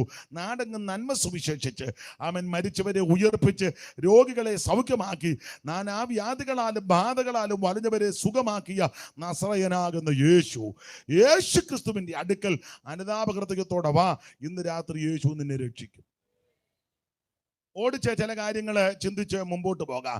അപ്പൊ ഒന്ന്, ദൂരത്ത് നിന്ന് അപ്പൻ വീട് വിട്ടുപോയ ആ പാപിയായ മനുഷ്യനെ മകനെ കണ്ട് സ്വീകരിച്ച് അകത്തോട്ട് കൊണ്ടുവന്ന് അവനെ സൽക്കരിച്ചു. ഇന്ന് രാത്രി അടുത്ത് വരുന്ന അനുതാപത്തോടെ വരുന്ന ഏത് പാപിയെയും സ്വീകരിക്കുന്ന ഒരു ഭവനമുണ്ട്, ദൈവസഭയാകുന്ന ഭവനം. സ്തോത്രം. രണ്ട്, ദൂരത്ത് നിന്ന് കണ്ട രണ്ടാമത്തെ ഒരു കാര്യം, മത്തായി സുവിശേഷം അതിൻ്റെ 27-ാം അധ്യായത്തിന്റെ 55-ാമത്തെ വാക്യം, അറിവുള്ള വാക്യമാവൊന്ന് വായിച്ചു. ഗലീലയിൽ നിന്ന് യേശുവിനെ ശുശ്രൂഷിച്ചുകൊണ്ട് അനുഗമിച്ചു വന്ന പല സ്ത്രീകളും ഗലീലയിൽ നിന്ന് യേശുവിനെ ശുശ്രൂഷിച്ചുകൊണ്ട് അനുഗമിച്ചു വന്ന പല സ്ത്രീകളും ദൂരത്ത് നിന്ന് നോക്കിക്കൊണ്ടിരുന്നു. ദൂരത്ത് നിന്ന് അവര് നോക്കിക്കൊണ്ടിരിക്കുക. ദൈവത്തിന്റെ മഹത്വം. അനേക സ്ത്രീകൾ യേശുവിന്റെ കൂടെ ശുശ്രൂഷിച്ച യേശുവിന്റെ കൂടെ യാത്ര ചെയ്ത, ശുശ്രൂഷകൾ സഹകരിച്ച, ശുശ്രൂഷകൾ അനുഭവിച്ച അനേക സ്ത്രീകൾ, ധാരാളം സ്ത്രീരത്നങ്ങൾ കർത്താവിന്റെ സന്തത സഹചാരികളായിട്ട് കൂടെ ഉണ്ടായിരുന്നു ശുശ്രൂഷയിൽ. അല്ലാതെ യേശു ക്രിസ്തു സ്ത്രീകള് ഉണ്ടെന്നോർത്ത് സ്തോത്രം ഞാൻ ഈ ഏരിയയിലൊന്നും നിൽക്കുകയല്ല എന്നും പറഞ്ഞ് യേശു ഉണ്ടയിട്ടില്ല. കയറ് കെട്ടിയേച്ച് പറഞ്ഞില്ല സ്ത്രീകളുണ്ട് അവിടം വരെ വരാവുള്ളൂ, ഇങ്ങോട്ട് അങ്ങനെ യേശു പറഞ്ഞില്ല. സ്തോത്രം. മിണ്ടുന്നില്ലല്ലോ. ഈ ഏരിയയിലോട്ട് സ്ത്രീകൾ ആരും അടുക്കരുത്, അതിന് യേശു ഇരിക്കുന്ന സ്ഥലമാണ്, അങ്ങനൊന്നും യേശു പറഞ്ഞിട്ടില്ല. സ്തോത്രം. ഈ ഒരു സ്ത്രീ അല്ലയോ അടുത്ത് വന്ന് പാദം ചുംബിച്ചു, തൈലം കൊണ്ട് പൂശി. ബഥാനിയിലാന്നേ മാർത്തയുടെയും മറിയയുടെയും വീട്ടിൽ ധാരാളം പ്രാവശ്യം യേശു പാർത്തു. സ്തോത്രം. യേശുവിനും കുഴപ്പമൊന്നും വന്നില്ല, മാർത്തയ്ക്കും മറിയയ്ക്കും കുഴപ്പമൊന്നും വന്നില്ല. അതാ യേശു. സ്തോത്രം. ധാരാളം സ്ത്രീകള് കർത്താവിനെ ശുശ്രൂഷിക്കുകയും ശുശ്രൂഷ അനുഭവിക്കുകയൊക്കെ ചെയ്തതാ. ഇവിടെ വായിക്കുന്നത് ഗലീലയിൽ നിന്ന് അവനെ ശുശ്രൂഷിച്ച അനേക സ്ത്രീകൾ ദൂരത്ത് നിന്ന് അത് നോക്കിക്കൊണ്ടിരിക്കുക. എന്തുവാ നോക്കിക്കൊണ്ടിരിക്കുന്നത്? ആ 45-ാമത്തെ വാക്യം മുതൽ താഴോട്ട് പഠിക്കുമ്പോൾ കർത്താവാകുന്ന യേശു ക്രിസ്തുവിന്റെ ആ തിരുമരണം, ക്രൂശുമരണം നടക്കുക. 45-ാമത്തെ വാക്യം മുതൽ വായിച്ചേ. കണ്ട കാര്യം എന്തുവാണ് അവിടെ താഴോട്ട് ഓടിച്ച് വായിച്ചാൽ മനസ്സിലാക്കും. അതൊക്കെയാ കണ്ടത്. 6-ാം മണി നേരം മുതൽ 9-ാം മണി നേരം വരെയും ദേശത്തെല്ലാം ഇരുട്ടുണ്ടായി. ഏകദേശം 9-ാം മണി നേരത്ത് ഏലി ഏലി ഉറക്കെ നിലവിളിച്ചു അടുത്തത്, എന്റെ ദൈവമേ എന്റെ ദൈവമേ എന്റെ ദൈവമേ എന്റെ ദൈവമേ നീ എന്നെ കൈവിട്ടത് എന്ത് എന്നർത്ഥം. അവിടെ നിന്നവരിൽ ചിലർ അത് കേട്ടിട്ട് അവൻ ഏലിയാവെ വിളിക്കുന്നു എന്ന് പറഞ്ഞു. ഉടനെ അവരിൽ ഒരുത്തൻ ഓടി ഒരു സ്പോങ് എടുത്ത് പുളിച്ച വീഞ്ഞ് നിറച്ച് ഓടത്തണ്ടിന്മേലാക്കി അവന് കുടിപ്പാൻ കൊടുത്തു. ആ ശേഷമുള്ളവർ നിൽക്ക, ഏലിയാവ് അവനെ രക്ഷിപ്പാൻ വരുമോ എന്ന് നോക്കാമെന്ന് പറഞ്ഞു. ആ. യേശു പിന്നെ ഉറക്കെ നിലവിളിച്ച് പ്രാണനെ വിട്ടു അടുത്തത്. അപ്പോൾ മന്ദിരത്തിലെ തിരശീല മേൽതൊട്ട് അടിയോളം രണ്ടായിട്ട് ചീന്തിപ്പോയി. ഭൂമി കുലുങ്ങി, പാറ പിളർന്നു, കല്ലറകൾ തുറന്നു. നിദ്ര പ്രാപിച്ച വിശുദ്ധന്മാരുടെ ശരീരങ്ങൾ പലതും ഉയർത്തെഴുന്നേറ്റ് അവന്റെ പുനരുത്ഥാനത്തിന്റെ ശേഷം കല്ലറകളെ വിട്ട് വിശുദ്ധ നഗരത്തിൽ ചെന്ന് പലർക്കും പ്രത്യക്ഷമായി. ശതാധിപനും അവനോട് കൂടെ യേശുവിനെ കാത്തുനിന്നവരും ഭൂകമ്പം മുതലായി സംഭവിച്ചത് കണ്ടിട്ട് അവൻ ദൈവപുത്രനായിരുന്നു. ചുരുക്കി പറഞ്ഞാൽ ഈ സംഭവങ്ങളാണ് ദൂരത്ത് നിന്ന് ഈ സ്ത്രീകൾ കണ്ടുകൊണ്ടിരിക്കുന്നത്. മനുഷ്യവർഗത്തിന്റെ പാപത്തിന് പരിഹാരം വരുത്തുവാൻ സ്വർഗമഹിമകൾ വെടിഞ്ഞ് ഇഹലോകത്തിലേക്ക് ഇറങ്ങി വന്ന നസ്രയനാകുന്ന യേശു ക്രിസ്തു ദൈവരൂപത്തിലിരിക്കെ ദൈവത്തോടുള്ള സമത്വം മുറുകെ പിടിച്ചു കൊള്ളണമെന്ന് വിചാരിക്കാതെ ദാസരൂപമെടുത്ത് വേഷത്തിൽ മനുഷ്യനായി ഈ ഭൂമിയിൽ അവതരിച്ച നസ്രയനാകുന്ന യേശു ക്രിസ്തു, അവിടുത്തെ വരവും അവിടുത്തെ തിരുപ്പറവിയും അവിടുത്തെ ജീവിതവും അവിടുത്തെ ശുശ്രൂഷയും അവിടുത്തെ തിരുമരണവും എന്തിനെന്ന് ചോദിച്ചാൽ ഒറ്റ വാക്കിൽ പറഞ്ഞാൽ മനുഷ്യവർഗത്തെ രക്ഷിപ്പാൻ. മറ്റൊരുത്തലിലും രക്ഷയില്ല. നാം രക്ഷിക്കപ്പെടുവാൻ ആകാശത്തിന് കീഴിൽ മനുഷ്യരുടെ ഇടയിൽ നൽകപ്പെട്ട ഒരേ ഒരു നാമവും ഒരേ ഒരു വ്യക്തിയും അത് കർത്താവാകുന്ന യേശു ക്രിസ്തു. ആ മനുഷ്യരാശിയെ രക്ഷിക്കുവാൻ നമ്മുടെ കർത്താവ് നമുക്ക് വേണ്ടി ക്രൂശമരണം കൈവരിച്ചു. ഗെത്സമനെ വെച്ച് കർത്താവിനെ പിടികൂടി വാളും മടിയും തീപട്ടിയും പന്തങ്ങളുമായിട്ട് അവർ ഒന്നിച്ച് സമ്മേളിച്ച് കർത്താവിനെ പിടിച്ചു കെട്ടി. അന്ന് രാത്രി മുതൽ യേശുവിനെ വിസ്തരിച്ചു. പീലാത്തോസും ഹെരോദാവും അന്നാസും കയ്യപ്പാവും എല്ലാം മാറി മാറി വിസ്തരിച്ചു. യാതൊരു കുറ്റവും കണ്ടില്ലെങ്കിലും ജനത്തിന്റെ ആരവാരവും ക്രോധവും ശാഠ്യവും ആക്രോശ നിമിത്തം ബറബാസിനെ വെറുതെ വിട്ടുകൊടുക്കുക, യേശുവിനെ ക്രൂശിക്ക എന്നവർ ഒന്നിച്ച് ആർത്ത് നിലവിളിച്ചു കൊണ്ടിരുന്നു. ഗത്യന്തരമില്ലാതെ പീലാത്തോസും അതിന് വഴങ്ങി. ഒടുവിൽ കർത്താവിനെ കൈ കെട്ടപ്പെട്ടവനായി ഒരു കൽത്തളത്തിൽ കൊണ്ടുവന്ന് ആ തൂണിൽ കെട്ടി നിർത്തി. ചാട്ടമാറിന്റെ ഘോരമായ പ്രകരം അവിടുത്തെ മാംസം പറഞ്ഞ് ഇറുന്നു മാറുന്നു. മുതുക ഉടവജാല പോലെ നീളത്ത് കീറി മുഖത്തെ രോമമെല്ലാം പിഴുതെടുത്ത് ഇരുമ്പ് ചവണ കൊണ്ട് മുഖത്തെ രോമമെല്ലാം പിഴുതെടുക്കുക. മുൾക്കിരീടം കൊണ്ടുവന്ന് ആഞ്ഞടിച്ചു. കാർക്കിച്ച് അവിടുത്തെ മുഖത്ത് തുപ്പി. പങ്കപ്പാടുകളും പീഡകളും ആക്ഷേപങ്ങളും പരിഹാസങ്ങളും അവിടുന്ന് സഹിക്കുകയാണ്. നാം ഇങ്ങനെ വായിക്കുന്നു, പരിഹസിച്ച് തീർന്നതിന് ശേഷം കണ്ണ് മൂടിക്കെട്ടി അവിടുത്തെ കന്നത്തടിച്ചു. അടിച്ചേച്ച് പറഞ്ഞു, നീ എല്ലാം പ്രവചിക്കുന്നയാളല്ലേ, അടിച്ചത് ആരാന്ന് പറ. ഇങ്ങനെല്ലാം ആക്ഷേപിച്ച് പീഡിപ്പിച്ച് അധിക്ഷേപിച്ച് ഉപദ്രവിച്ച് പ്രവചനക്കുന്നിൽ കയറി ഈ പ്രവാചകൻ പറഞ്ഞു, കണ്ടാൽ ആളല്ലെന്ന് തോന്നുമാറ് വിരൂപമാക്കപ്പെട്ട ഒരു രൂപം. ഒടുവിൽ പീലാത്തോസിന്റെ കൽത്തളം മുതൽ കാൽവറിയിലേക്ക് അവിടുന്ന് ക്രൂശും വഹിച്ചുകൊണ്ട് നടന്നു നീങ്ങുക. സ്തോത്രം. ഇന്ന് രാത്രി അവിടത്തേക്കൊന്ന് നോക്ക്. എന്റെയും നിന്റെയും പാപം പരിഹരിക്കുവാൻ, ഞാനും നിങ്ങളും രക്ഷിക്കപ്പെടാൻ വിടുതല പ്രാപിക്കുവാൻ അവിടുന്ന് നമുക്ക് വേണ്ടി മരക്കുരിശും വഹിച്ചുകൊണ്ട് കാൽവറിയിലേക്ക് നടന്നു നീങ്ങുന്നു. ഈ വാക്കാൽ ചെയ്തോരുലകിൽ നിൻ കൈ രചിച്ചോർക്കരുകിൽ, നീ വാക്കാൽ ചെയ്തോരുലകിൽ നിൻ കൈ രചിച്ചോർക്കരുകിൽ, നീ വന്ന നേരം ബഹുമതിയായവർ തന്നതോ കുരിശോ, നീ വന്ന നേരം ബഹുമതിയായവർ തന്നതോ കുരിശോ, ക്രൂശും വഹിച്ച കുന്നിന്മീതെ അതാരോ ക്ലേശം സഹിച്ചോരഗതിയെ പോലെ യാകുവാരോ, ക്ലേശം സഹിച്ചോര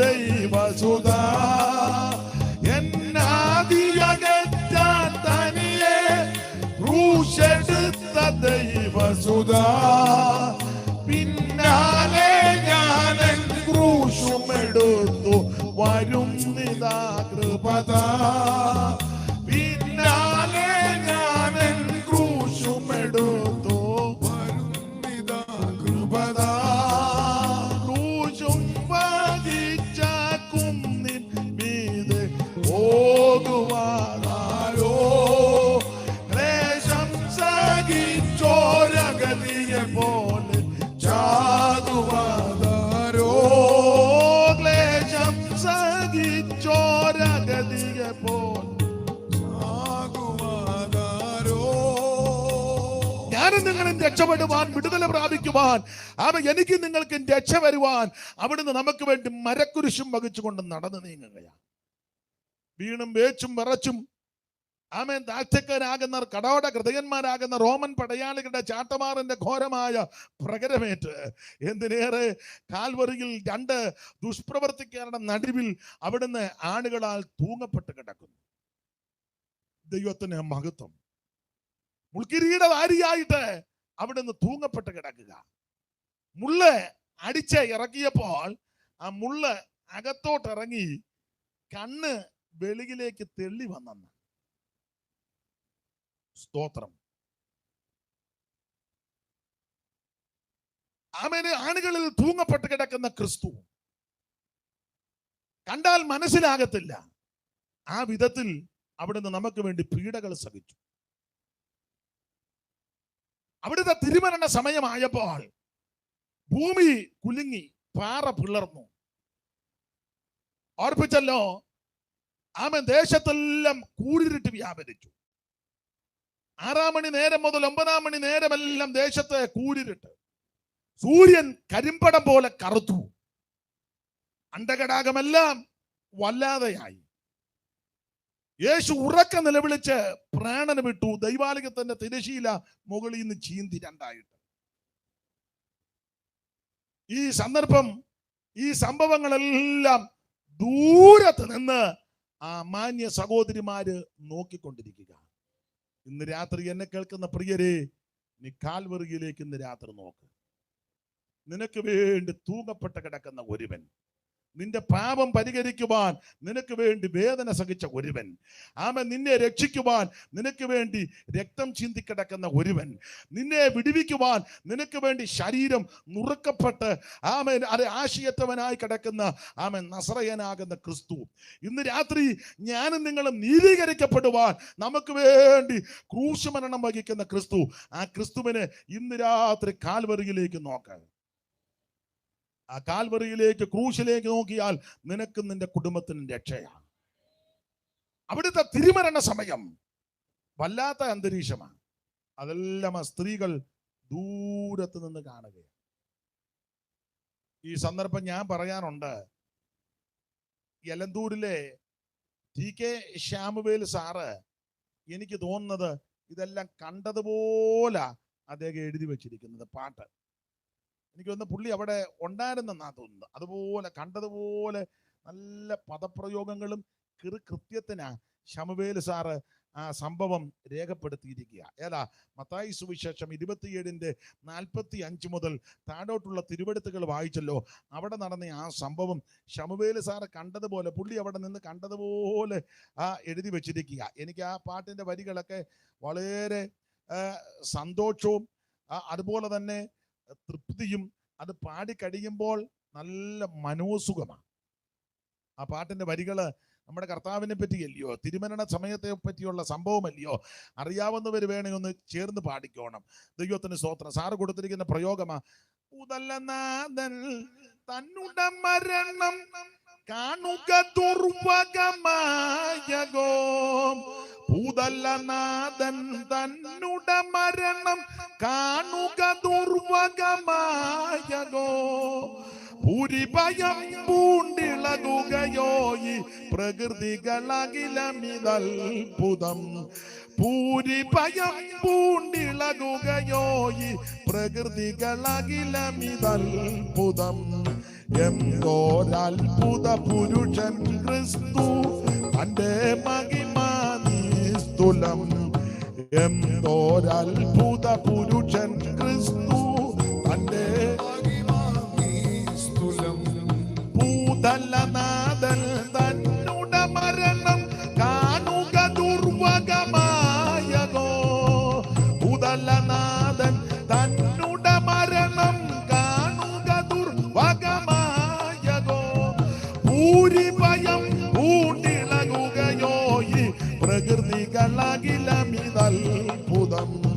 ഭൂരിഭയം പൂണ്ടിളകുകയോ ഈ പ്രകൃതികളകിലമിതത്ഭുതം.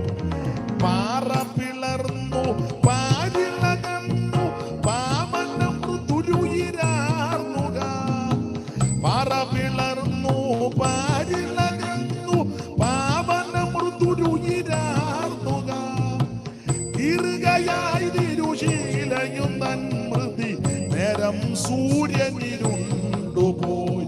തീറുകയായി തിരുശീലയും തന്മൃതി നേരം സൂര്യനിരുണ്ടുപോയി. എന്തോരത്ഭുത പുരുഷൻ ക്രിസ്തു തന്റെ മഹിമാ നിസ്തുലം. ഓ എന്തോരത്ഭുത പുരുഷൻ ക്രിസ്തു തന്റെ മഹിമാ നിസ്തുലം. എന്തോരത്ഭുത പുരുഷൻ ക്രിസ്തു തന്റെ മഹിമാ നിസ്തുലം. എന്തോരത്ഭുത പുരുഷൻ ക്രിസ്തു തന്റെ മഹിമാ നിസ്തുലം. ഓ എന്തോരത്ഭുത പുരുഷൻ ക്രിസ്തു തന്റെ മഹിമാ നിസ്തുലം. എന്തോരത്ഭുത പുരുഷൻ ക്രിസ്തു തന്റെ മഹിമാ നിസ്തുലം. ഇത്ര മകാനായി ഉത്തമനാകും ഒരുത്തനെ ഉലകിൽ കാണുമോ. ഇത്ര മകാനായി ഉത്തമനാകും ഒരുത്തനെ ഉലകിൽ കാണുമോ. എന്തോരത്ഭുത പുരുഷൻ ക്രിസ്തു തന്റെ മഹിമാ നിസ്തുലം. എന്തോരത്ഭുത പുരുഷൻ ക്രിസ്തു തന്റെ മഹിമാ നിസ്തുലം. കരമുയർത്തി കർത്താവിന് മഹത്വം കൊടുക്കുക. ദൂരത്ത് നിന്ന് കണ്ടു. ഒന്ന്, അവൻ അനുതാപ ഹൃദയത്തോട് ഭവനത്തിലേക്ക് മടങ്ങി വന്ന പാപിയായ ഇളയ പുത്രനെ ദൂരത്ത് നിന്ന് കണ്ട് അവനെ സ്വീകരിച്ച് ചുംബിച്ച് മുത്തമിട്ട് അകത്തേക്ക് കൂട്ടിക്കൊണ്ടുവന്നു. രണ്ട്, ആ വിധത്തിൽ വന്ന പ്രിയപ്പെട്ടവർ വരുമ്പോഴും വന്നു കഴിഞ്ഞുമെല്ലാം അവൻ ആ ക്രൂശയിലോട്ടൊന്ന് നോക്കിക്കോണം. ദൂരത്ത് നിന്ന് എല്ലാ ദിവസവും നീ ഒന്ന് നോക്കിക്കോണം. ഏത് സമയത്തും നിനക്ക് നോക്കാൻ പറ്റിയ ഇടം ആ ക്രൂശ. സ്തോത്രം. ഓരോ നന്മകളും ഓരോ അവകാശങ്ങളും ഒക്കെ പ്രാപിക്കുമ്പോൾ ആ ക്രൂശയിലോട്ട് നോക്കിക്കോണം. ആ ക്രൂശിൽ ഒരുവൻ നിനക്ക് വേണ്ടി അവൻ തൂങ്ങപ്പെട്ടത് കൊണ്ടും യാഗമായത് കൊണ്ട് ഇന്ന് അനുഭവിക്കുന്ന മുഴുവൻ നന്മയും നീ ആയുസോട് വിടിരിക്കാൻ കാര്യം ക്രൂശിൽ ഒരുവൻ നിനക്ക് വേണ്ടി മരിച്ചു. നീ നല്ല വീട്ടിൽ കിടക്കുന്നുണ്ടെങ്കിൽ ഓർത്തോണ് ഒരുവൻ നിനക്ക് വേണ്ടി ക്രൂശിൽ മരിച്ചത് കൊണ്ടാ. നല്ല ഭക്ഷണം കഴിക്കുമ്പോൾ ഓർത്തോണ് ഒരുവൻ നിനക്ക് വേണ്ടി ക്രൂശിൽ മരിച്ചത് കൊണ്ടാ. നല്ല വസ്ത്രം ധരിക്കുമ്പോൾ ഓർത്തോണ് ഒരുവൻ നിനക്ക് വേണ്ടി ക്രൂശിൽ മരിച്ചത് കൊണ്ടാ. സ്തോത്രം. അവിടുന്ന് തിരുവെടുത്ത് പറയുന്നത് പോലെ ജനിച്ചു, ജീവിച്ചു, മരിച്ചു. തിരുവെടുത്ത് പറഞ്ഞതുപോലെ ഇന്ന് ഉയർത്തു ജീവിക്കുന്നു. ഇന്ന് രാത്രി ആ ക്രൂശയിലോട്ട് നോക്കിക്കോണം. ഏത് സമയത്തും നോക്കാൻ പറ്റിയ ഇടമാ കാൽവറി ക്രൂശ്. ദൈവത്തിന് സ്തോത്രം. അവിടോട്ട് നോക്കുമ്പോൾ ഒരു കാര്യം മനസ്സിലാകും, ദൈവസ്നേഹം ഒഴുകി വരുന്നു. എല്ലാം സഹിക്കുന്ന, ക്ഷമിക്കുന്ന, പൊറുക്കുന്ന ആമേൻ സ്തോത്രം ഒരു സ്നേഹം ആ കാൽവറിയിൽ നിന്ന് നമുക്ക് വേണ്ടി ഒഴുകി. അതുകൊണ്ടാണ് ഇന്ന് രാത്രി ആയുസ്സോടും ആരോഗ്യത്തോടും എനിക്ക് നിങ്ങൾക്ക് നിൽക്കുവാനും ഇരിപ്പാനും ഇടയായി തീർന്നത്.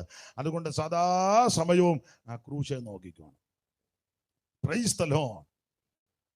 3, ദൂരത്ത് നിന്ന് കണ്ട, ഞാൻ വിശദീകരിക്കാതെ അഭിവാചകം പോലെ പറഞ്ഞങ്ങ് വിടുക. 3, ദൂരത്ത് നിന്ന് കണ്ട ഒരു കാര്യം. നിങ്ങൾ ഉൽപ്പത്തി പുസ്തകം 22-ാം അധ്യായത്തിന്റെ 4-ാമത്തെ വാക്യം വായിച്ചാട്ടെ. ഉൽപ്പത്തി 22-ന്റെ 44, 24. 4-ാം വാക്യം. ഉൽപ്പത്തി 22-ന്റെ 4-ാം വാക്യം വായിച്ചാട്ടെ. 3-ാം ദിവസം അബ്രഹാം നോക്കി ആ. ദൂരത്ത് നിന്ന് 3-ാം ദിവസം അബ്രഹാം നോക്കി. ആ. ദൂരത്ത് നിന്ന് ആ സ്ഥലം കണ്ടു. ദൂരത്ത് നിന്ന് ആ സ്ഥലം കണ്ടു. ദൈവത്തിന്റെ മകൻ. ഇനി തമിഴിൽ ഒന്ന് വായിച്ചു. 3-ാം നാളിൽ ആ. ஆபிரகாம் தன் கண்களை ஏறெடுத்து பார்த்து ആ. தூரத்திலே அந்த இடத்தை கண்டான். ദൂരത്ത് നിന്ന് ആ സ്ഥലം കണ്ടു. ഒന്ന്, അനുതാപഹൃദയത്തോടെ അപ്പന്റെ വീട് തേടി അവൻ അനുതപിച്ചു വരുന്ന മകനെ അപ്പൻ ദൂരത്ത് കണ്ട് ഓടിച്ചെന്ന് മുത്തമിട്ട് അകത്തോട്ട് കൊണ്ടുവന്നു. അകത്ത് കയറുന്ന സകല എണ്ണവും എല്ലാ സന്ദർഭത്തിലും സമയത്തിലും ആ ക്രൂശയിലോട്ട് നോക്കിക്കോണം, ദൂരത്ത് നിന്ന്. അങ്ങനെ ദൂരത്ത് നിന്ന് നോക്കുന്നവര് ഇനി ദൂരത്ത് നിന്ന് കാണേണ്ടത് ആരാധിക്കുന്ന സ്ഥലം കാണണം. അബ്രഹാം ദൂരത്ത് നിന്ന് ആ സ്ഥലം കണ്ടു. ദൂരത്ത് നിന്ന് കണ്ടു. തന്റെ മകനാകുന്ന ഇസഹാക്കിനെ യാഗമർപ്പിക്കാൻ പോവുക. വളരെ വാഗ്ദത്തങ്ങൾക്ക് വേണ്ടി കാത്തിരുന്ന ഈ ചെറുക്കനെ കിട്ടിയത്. അബ്രഹാം ദൈവത്തിൽ അങ്ങ് വിശ്വസിച്ചു. അബ്രഹാമിനെ ദൈവം ബലപ്പെടുത്തി. നിങ്ങൾ ആ ഉൽപ്പത്തി പുസ്തകമൊക്കെ പഠിക്കുമ്പോൾ അബ്രഹാമിനെ ഒരു ദിവസം ദൈവം കൈക്ക് പിടിച്ച് മുറ്റത്തിറങ്ങിയേച്ച് മേപ്പോട്ട് നോക്കാൻ പറഞ്ഞ് മേപ്പോട്ട് നോക്കി. നക്ഷത്രങ്ങളെ എണ്ണുവാൻ പറ്റുന്നെങ്കിൽ പറ്റുമോ, അതുപോലെ സന്തതിയെ തരും. അബ്രഹാം അതങ്ങ് വിശ്വസിച്ചു. സാറാമ്മയ്ക്ക് അത്ര വലിയ വിശ്വാസമൊന്നും വന്നില്ല. അതുകൊണ്ടാണല്ലോ സാറ കുറുക്ക് വഴി ഒപ്പിച്ചു കൊടുത്തത്. ആ കുറുക്ക് വഴി കൂടെ അവറാച്ചം പോയതിന്റെ ക്ഷീണം ഇന്ന് വരെ തീർന്നിട്ടില്ല. ഞാനിപ്പം പ്രസംഗിക്കുമ്പോഴും പ്രശ്നമാണ്, അല്ലേ? പ്രശ്നമാണ്. എന്താന്നിപ്പം ഞാൻ പറയുന്നില്ല. എയർപോർട്ടിൽ കയറിയാൽ പോലും നമുക്ക് എന്ത് ബുദ്ധിമുട്ടാണെന്നറിയാമോ? മുഴുവൻ പരിശോധനയാണ്. നമ്മൾ എയർപോർട്ടിലോട്ട് ഗൾഫിൽ പോകുകയോ അല്ലെ തിരിച്ചു വരികയോ ചെയ്യുമ്പോൾ നമ്മൾ കൊണ്ടുപോകുന്നതിന് എന്താ, ഉപ്പേരി വറുത്തത്, ഇപ്പൊ ചക്ക സീസൺ ആയതുകൊണ്ട് ചക്ക വറുത്തത്, സമ്മന്തിപ്പൊടി, ഇതൊക്കെയാണ് നമ്മൾ, അച്ചാറ്, നമ്മൾ കൊണ്ടുപോകുന്ന കുഴലപ്പം. എന്നാ വേറെ ചില ആൾക്കാർ കുടലപ്പോ അച്ചാറും ആണോ കൊണ്ടുപോകുന്നേ?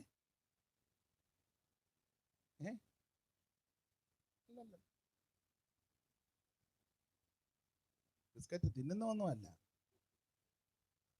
അല്ല, അതും ഇപ്പൊ എടുത്ത് വിഴുങ്ങുക, അല്ലേ?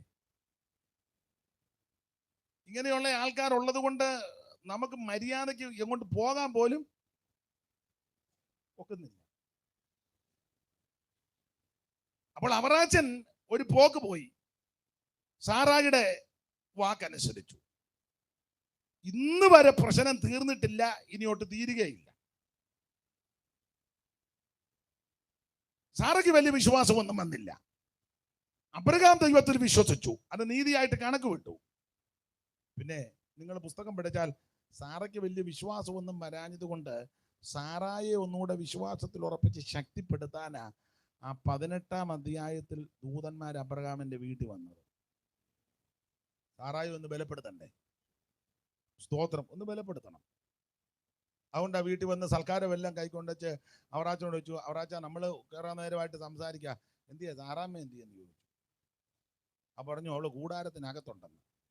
ഏതായാലും കൊള്ളാം, അടുത്ത വർഷം കൊച്ചിനെ തരുമെന്ന് പറഞ്ഞു. വിശദീകരിക്കുന്നില്ല. ആ ഒറ്റ വരവോടെ സാറ ബലപ്പെട്ടു. ആ ബലപ്പെട്ടതിനെ പറ്റി ഈ എബ്രായ ലേഖനക്കാരൻ ഒരു പ്രയോഗം പറഞ്ഞിട്ടുണ്ട്. നിങ്ങളാണ്ട് ഈ എബ്രായ ലേഖനം മുമ്പേ വായിച്ചല്ലോ, 11-ാം അധ്യായം. ആ 11-ാം അധ്യായത്തിന്റെ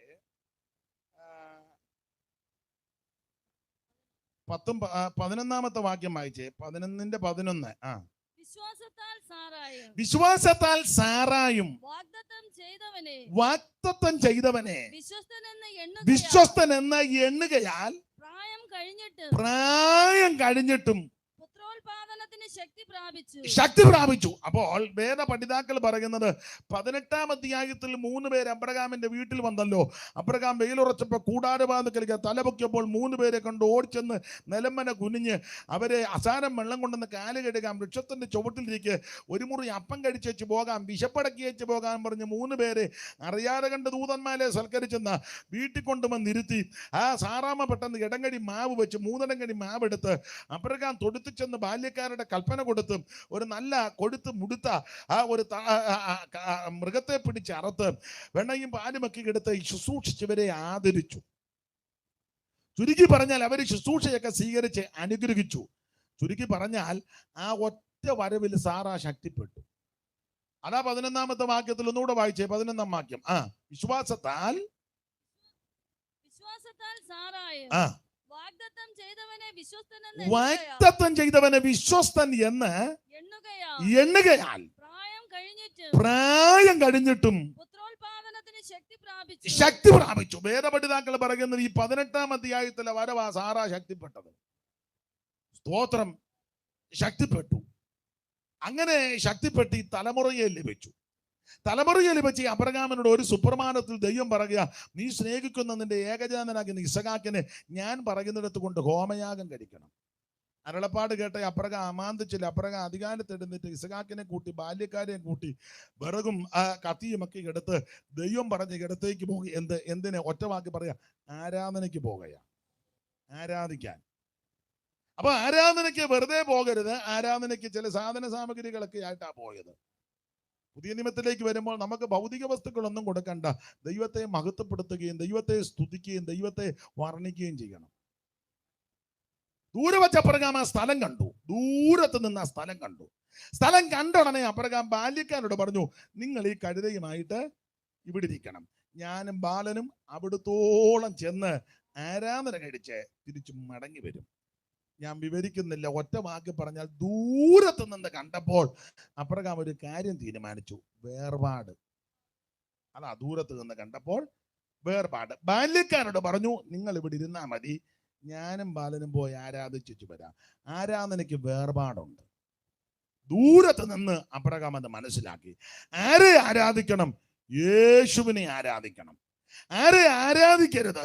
ഈ പുസ്തകം പഠിപ്പിക്കുന്നത് വേറെ ആരെ ആരാധിക്കരുത്. മനുഷ്യനെയും മൃഗത്തെയും പട്ടിയെയും പൂച്ചയും പല്ലിയും ഒന്നും ആരാധിക്കരുത്. വൃക്ഷത്തെയും ഒന്നും അതിനെയൊക്കെ സഹജീവികളോടൊക്കെ സഹാനുഭൂതിയും അനുകമ്പയും ഉണ്ടായിരിക്കണം. അപ്പനെ ആരാധിക്കണ്ട, അമ്മയെ ആരാധിക്കണ്ട. സ്തോത്രം. മനുഷ്യനെ ആരാധിക്കരുത്, മൃഗങ്ങളെ ആരാധിക്കരുത്. അതിനോടൊക്കെ അനുകമ്പയും സ്നേഹവും കരുതലും ബഹുമാനവും ആദരവും വേണം. ആരാധനയ്ക്ക് യോഗ്യൻ ദൈവമാണ്. ആരെ ആരാധിക്കണം? ദൈവത്തെ ആരാധിക്കണം. ആരെ ആരാധിക്കരുത്? വേറെ ആരെ ആരാധിക്കരുത്. ആരാണ് ആരാധിക്കേണ്ടത്? വീണ്ടെടുക്കപ്പെട്ട ദൈവമക്കൾ വേണം ദൈവത്തെ ആരാധിക്കാൻ. ആ ക്രൂശിൽ നോക്കി രക്ഷപ്പെട്ടവര് വേണം ദൈവത്തെ ആരാധിക്കാൻ. ഇന്ന് രാത്രി അവരുടെ ആരാധന ആ സ്വർഗം അംഗീകരിക്കുന്ന ആരാധന. Price the Lord. ആരാധനയ്ക്ക് ശക്തമായ വേർപാടുണ്ടായിരിക്കണം. ദൈവത്തെ ആരാധിക്കുന്ന ദൈവമക്കൾ വേർപാട് പാലിച്ചു വേണം ദൈവത്തെ ആരാധിക്കാൻ. ലോകത്തോട്, ലോക ഇമ്പങ്ങളോട്, ലോക മോഹങ്ങളോട്, ആഡംബരങ്ങളോടെല്ലാം എല്ലാത്തിലും നമുക്ക് വേർപാടുണ്ടായിരിക്കണം. ആ വേർപെട്ടുള്ള ആരാധനയാണ് ദൈവം അംഗീകരിക്കുന്നത്. അബ്രഹാം ദൂരത്ത് നിന്ന് ആ സ്ഥലം കണ്ടു. ഏതാ? ആരാധനയ്ക്കുള്ള സ്ഥലം. ഇന്ന് രാത്രി ദൈവത്തെ ആരാധിക്കുവാൻ, ദൈവത്തെ മഹത്വപ്പെടുത്തുവാൻ ആര് തീരുമാനത്തോടെ വരും, അവരെ അനുഗ്രഹിക്കുന്ന ഒരു ദൈവമുണ്ട്. നമുക്കറിയാം, അബ്രഹാം ദൂരത്ത് നിന്ന് ആ സ്ഥലം കണ്ടു. തന്റെ മകനുമായിട്ട് അവിടേക്ക് ചെന്ന് യാഗപീഠമെല്ലാം അടുക്കി ഇസഹാക്കിനെ കൈകാലുകൾ കെട്ടി യാഗപീഠത്തിൽ കിടത്തി അബ്രഹാം ഇസഹാക്കിനെ യാഗം കഴിപ്പാൻ കത്തിയെടുത്തപ്പോൾ കർത്താവിന് മനസ്സിലായി, ഇവൻ ഇസഹാക്കിനെ കണ്ടിക്കും. ഉടനെ തന്നെ ദൂതൻ പറയും, അബ്രാമേ ബാലന്റെ മേൽ കൈവെക്കരുത്. താഴോട്ട് പറയുകയാ, നീ ഈ കാര്യം ചെയ്യുവാൻ മടിക്കാഞ്ഞത് കൊണ്ട്, മടിക്കായ കൊണ്ട് ഞാൻ നിന്നെ ഐശ്വര്യമായിട്ട് അനുഗ്രഹിക്കും എന്ന് പറഞ്ഞാൽ, ദൂരത്ത് നിന്ന് ആരാധിക്കുന്ന ഇടം കണ്ട് ആ കൃത്യം സ്ഥലത്ത് ചെന്ന് ദൈവം വെച്ച വ്യവസ്ഥ പ്രകാരം നീ ആരാധിച്ചാൽ നിശ്ചയമായിട്ടും നിന്നെയും നിന്റെ കുടുംബത്തെയും ഐശ്വര്യമായിട്ട് അനുഗ്രഹിക്കും. ഇന്ന് രാത്രി ആരാധനയിൽ കൂടിയുള്ള അനുഗ്രഹം പ്രാപിച്ചെടുക്കണം. അത് ഐശ്വര്യമായ അനുഗ്രഹം പ്രാപിച്ചെടുക്കണം. ഇന്ന് രാത്രി അബ്രഹാം കണ്ടതുപോലെ ദൂരത്ത് നിന്നത് കാണണം. ഞാൻ സമയത്തെ ഭയപ്പെടുന്നത് കൊണ്ട് വേഗത്തിൽ അങ്ങ് നിർത്താം. ഒന്ന്, അനുതാപഹൃദയത്തോട് അടുത്ത് വന്ന ആ പാപിയായ പുത്രനെ ദൂരത്ത് നിന്ന് അപ്പൻ കണ്ട് വിളിച്ച് അകത്ത് കൊണ്ടുപോയി അവനെ ആദരിച്ചു. അങ്ങനെ അകത്ത് കയറിയ മനുഷ്യൻ, ആ വ്യക്തികൾ രണ്ട് ദൂരത്ത് നിന്നും കാൽവരി ക്രൂശിനെ കണ്ടോണം. അങ്ങനെ കാൽവരി ക്രൂശിനെ കാണുന്ന വ്യക്തി ദൂരത്ത് നിന്ന് ആരാധനയ്ക്കുള്ള കാര്യവും കണ്ട് അവിടെ ചെന്ന് ആരാധിക്കണം. അങ്ങനെ ആരാധിച്ചാൽ ഐശ്വര്യമായ അനുഗ്രഹം കിട്ടും. ഈ ഭൂമിയിൽ നാം ജീവിക്കുമ്പോൾ ദൂരത്ത് നിന്ന് അപ്പന്റെ വീട്ടിലേക്ക് വരണം.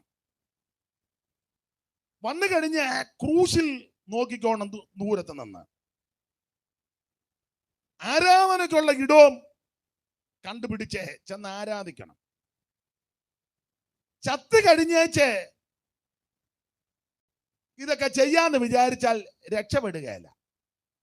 അതിൻ്റെ ഒരു തെളിവ് പറഞ്ഞ് എൻ്റെ വാക്ക് ഇന്ന് രാത്രി അങ്ങ് നിർത്തുക. അന്നേരം കൃത്യം സമയമാകും. ജീവിച്ചിരിക്കുമ്പോഴാണ് ഇതെല്ലാം കാണേണ്ടത്. ചത്ത് കഴിഞ്ഞേച്ച് ദൂരത്തിരുന്ന് കണ്ടിട്ട് യാതൊരു ഗുണവും ഉണ്ടാകുകയല്ല. മരിച്ചു കഴിഞ്ഞ് പ്രാർത്ഥിച്ചോ, പ്രസംഗിച്ചോ, ചൊല്ലിയോ, ചൊലുത്തിയോ, ചെയ്തോ, കാട്ടിയോ, കൂട്ടിയോ, എന്തേലും ചെയ്ത് ഒന്നും നടക്കുകയല്ല. അങ്ങനെ ഒരുത്തൻ ദൂരത്തിരുന്ന് ചത്ത് കഴിഞ്ഞ് കണ്ടു, പക്ഷെ ഗുണമായില്ല. അവന്റെ കാര്യം ഇവിടെ പറഞ്ഞ് അങ്ങ് നിർത്താം. ലൂക്കോസിന്റെ സുവിശേഷം 16-ാമത്തെ അധ്യായത്തിന്റെ 23-ാമത്തെ വാക്യം, അറിവുള്ള വാക്യമാ. 16-ന്റെ-23 ഒന്ന് വായിച്ചാട്ടെ. ലൂക്കോസിന്റെ സുവിശേഷം 16-ന്റെ-23-ാമത്തെ വാക്യം വായിക്കുക. ധനവാനും മരിച്ചു, അടക്കപ്പെട്ടു. പാതാളത്തിൽ യാതന അനുഭവിക്കുമ്പോൾ മേലോട്ട് നോക്കി ദൂരത്ത് നിന്ന് അബ്രഹാമിനെയും അവന്റെ മടിയിൽ ലാസറിനെയും കണ്ടു. കിടക്കുന്നു. ഇപ്പൊ ദൂരത്തിരുന്ന് കണ്ടിട്ട് യാതൊരു ഗുണവും ഇല്ല. നീ ഭൂമിയിൽ ജീവിച്ചപ്പോൾ ദൂരത്തിരുന്ന് കാണേണ്ട കാര്യമുണ്ട്. അത് ദൂരത്തിരുന്ന് കണ്ട് അടുത്ത് വന്ന് ക്രമപ്പെടേണ്ട സമയം തന്നതാ ദൈവം. അന്നേരം എല്ലാം ഇങ്ങേര് സുഖിക്കുകയായിരുന്നു. അങ്ങനെ നല്ലതുപോലെ അവൻ സുഖിച്ചുകൊണ്ടിരുന്നെന്നാ. നല്ലതുപോലെ സുഖിച്ചു. നല്ല അടക്കമൊക്കെ കിട്ടി. ആൾക്കാരൊക്കെ പുകഴ്ത്തി. ഉള്ള പോസ്റ്റേലും മതിലേലും എല്ലാം ധനവാന്റെ ഫോട്ടോ വെച്ചു. സഭയുടെ മേലധ്യക്ഷന്മാരെല്ലാം നിരന്ന് നിന്ന് 101 കുർബാന. മറ്റവൻ ലാസർ മരിച്ചിട്ട് ആരും ഒന്നും ചൊല്ലാനുമില്ല, എടുക്കാനുമില്ല. ദൈവം അങ്ങ് ദൂതനെ കൊണ്ട് അവനെ എടുപ്പിച്ച് അങ്ങ് കൊണ്ടുപോയി. പണ്ട് അച്ഛനും കപ്പിയാരും എല്ലായിടത്തും ഇങ്ങനെ അടക്കം നടത്തും. അപ്പം കപ്പിയാരുടെ അമ്മ മരിച്ചു. മറിയാമ്മ ചേടത്തി കപ്പിയാരുടെ അമ്മയാ. വലിയ സാമ്പത്തിക ഭദ്രതയൊന്നുമില്ല, നല്ലൊരു അമ്മയാ. വലിയ പ്രഗത്ഭന്മാരും മിടുക്കന്മാരും ആരും വന്നില്ല. കപ്പിയാരും അത്യാവശ്യം ബന്ധുക്കളും അച്ഛനും ചെന്നു.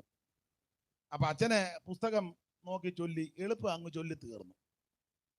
ഒത്തിരി ഒന്നും ചൊല്ലിയില്ല. കാരണം സാമ്പത്തികമായിട്ടുമൊക്കെ വളരെ ബുദ്ധിമുട്ടുള്ള വീടാ, അറിയാമല്ലോ. ഒത്തിരി അച്ഛന്മാരും വന്നില്ല. ആ ഇടവകയിലെ അച്ഛൻ മാത്രമേ ഉള്ളൂ. പെട്ടെന്ന് അങ്ങ് ചൊല്ലി തീർത്തു. മറിയാമ്മ ചേടത്തിയെ കൊണ്ട് അടക്കി. ചില നാൾ കഴിഞ്ഞപ്പം ആ ഇടവകയിലെ ധനവാനായ മനുഷ്യന്റെ അമ്മ മരിച്ചു. അപ്പോൾ നാട്ടിലെ പ്രമാണിമാരും ജനപ്രതിനിധികളും കാശുള്ളവരും മിടുക്ക എല്ലാവരും ഭയങ്കര ആളും ബഹളവും. വിളിക്കാത്ത അച്ഛന്മാരും കൂടെ വന്ന് നിപ്പോണ്ട് ചൊല്ലാൻ. മെത്രാന്മാരും ബിഷോപ്പുമാരും എല്ലാവരും ഉണ്ട്. അപ്പോൾ നിന്ന് ചൊല്ലുക തീരുന്നില്ല. പിന്നെയും പുസ്തകം കൊണ്ടുവരിക ചൊല്ലാൻ. ഇതെല്ലാം കണ്ടും കേട്ടും കപ്പിയാര് നിൽക്കുക. ഒത്തിരി നേരം ചൊല്ലി, നല്ലതുപോലെ ചൊല്ലി, നല്ല ട്യൂണി ചൊല്ലി. ആ കാശുകാരൻ അച്ചായന്റെ അമ്മ അടക്കി. ഏറെ സമയമെടുത്തു. അതെല്ലാം കഴിഞ്ഞ് അച്ഛനും കപ്പിയാരും പള്ളിമേടെ വന്നപ്പം വൈകിട്ട് കഞ്ഞി കൊടുത്തപ്പം കപ്പിയാര് അച്ഛനോട് സങ്കടത്തോട് പറഞ്ഞു, എന്നാലും എൻ്റെ അച്ഛോ, എൻ്റെ അമ്മ മരിച്ചപ്പം പെട്ടെന്നെല്ലാം ചൊല്ലി തീർത്തു. അതേസമയം ജോയി മുതലാളിയുടെ അമ്മ മരിച്ചപ്പം അച്ഛനും വേറെ അച്ഛന്മാരും വല്ലതും നിന്ന് ചൊല്ലുകാരന് എത്ര നേരം. ശരിയായില്ല കേട്ടോ. പിന്നെ അച്ഛൻ്റെ ഡയലോഗാ, എടാ കപ്പിയാരെ, ഓ നീ ഇത്ര വിഡ്ഢിയായോ? എന്താ?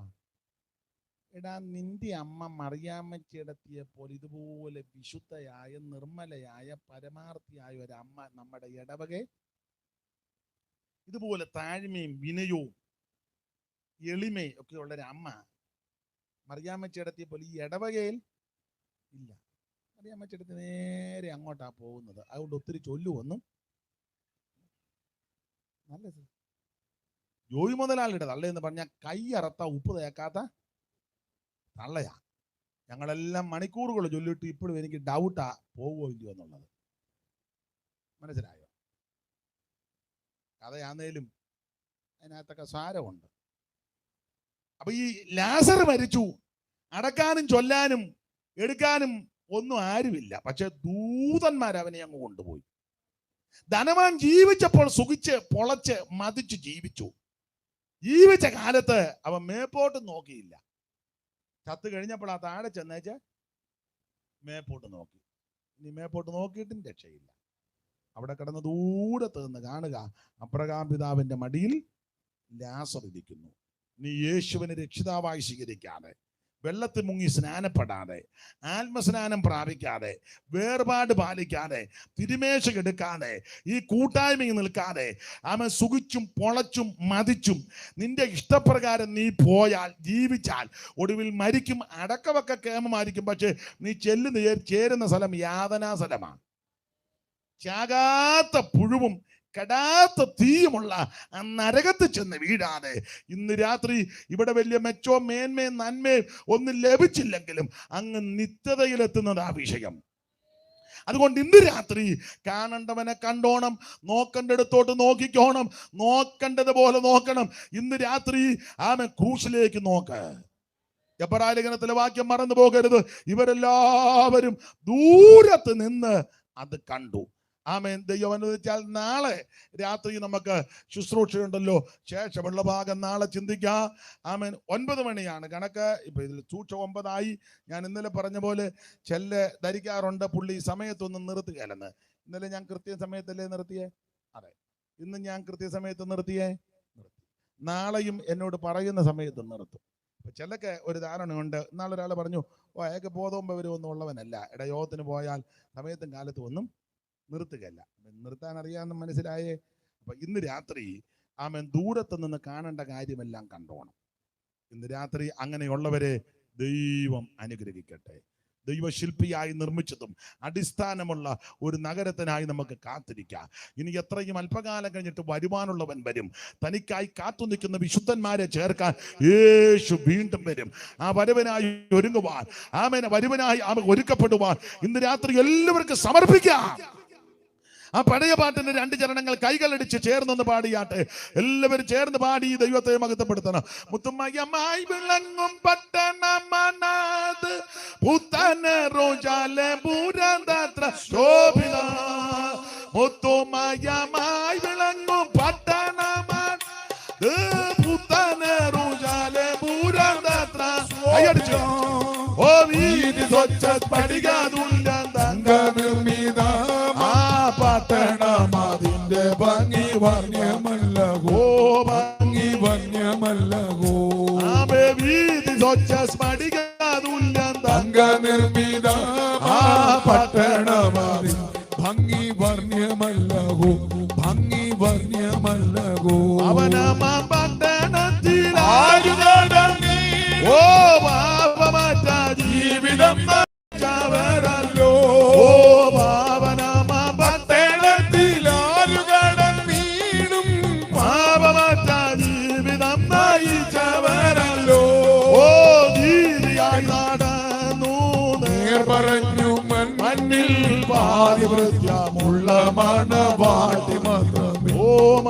വാട്ടി മാത്രമേ. ആമേ നീതിയായി നടന്നു നേർ പറഞ്ഞു മണ്ണിൽ പാതിവൃത്യ ഉള്ള മണവാട്ടി മാത്രമേ മണവാട്ടി മാത്രമേ. ആമേൻ അല്പകാലം മാത്രം ഈ ഭൂമിയിലെ വാസം സ്വർപ്പൂരമാണ് എന്റെ നിത്യമീട്, എന്റെ നിത്യമീട്. ആമേൻ അല്പകാലം മാത്രം ഈ ഭൂമിയിലെ വാസം ഹല്ലേലൂയ സ്വർപ്പൂരമാണ് എന്റെ നിത്യമീട്. നാട് വിട്ടു വീട് വിട്ടു നാമകയ്യ കൂട്ടം വിട്ടു കാഠിന്യമാ ശോധനയിൽ യാനം ചെയ്തോരാ. ആമേൻ നാട് വിട്ടു വീട് വിട്ടു നാമകയ്യ കൂട്ടം വിട്ടു കാഠിന്യമം ശോധനയിൽ യാനം ചെയ്തോരാ. ആമേൻ കൂടി ഒന്നായി ആഴാൻ വാഞ്ചിച്ചെത്ര നാളായി കാരുണ്യവാൻ പണികടിച്ച കൊട്ടാരം തന്നെ, ആ കൊട്ടാരം തന്നെ. ആമേൻ കൂടി ഒന്നായി വാനാൻ വാഞ്ചിച്ചെത്ര നാളായി കാരുണ്യവാൻ പണികടിച്ച കൊട്ടാരം തന്നെ, ആ കൊട്ടാരം തന്നെ. ആമേൻ അല്പകാലം മാത്രം ഈ ഭൂമിയിലെ വാസോ സ്വർപ്പൂരമാണ് എന്റെ നിത്യമീട്, ഓ എന്റെ നിത്യമീട്. ആമേൻ അല്പകാലം മാത്രം ഈ ഭൂമിയിലെ വാസം സ്വർപ്പൂരമാണ് എന്റെ നിത്യമീട്, ഓ എന്റെ നിത്യമീട്. കരമുയർത്തി ഹല്ലേലൂയ പാടാ. ഒരിക്കൽ കൂടെ ഹല്ലേലൂയ പാടാ. ഇവരെല്ലാവരും വാക്തത്വം നിവർത്തി പ്രാപിക്കാതെ ദൂരത്ത് നിന്ന് അത് കണ്ടു. ആ നല്ല ദർശനത്തോടെ മുൻപോട്ട് പോകുവാൻ ഏവർക്കും ദൈവം കൃപ നൽകട്ടെ എന്ന് ആശീർവദിച്ചും പ്രാർത്ഥിച്ചും എന്റെ വാക്കൊന്ന് വിരമിക്കുന്നു. ദൈവം അനുവദിച്ചാൽ നാളെ രാത്രി നമുക്ക് ഒന്നിച്ചുകൂടി തിരുവചനം ധ്യാനിക്കാം. ദൈവം നമ്മെ എല്ലാം അനുഗ്രഹിക്കുമാറാകട്ടെ. ആമേൻ.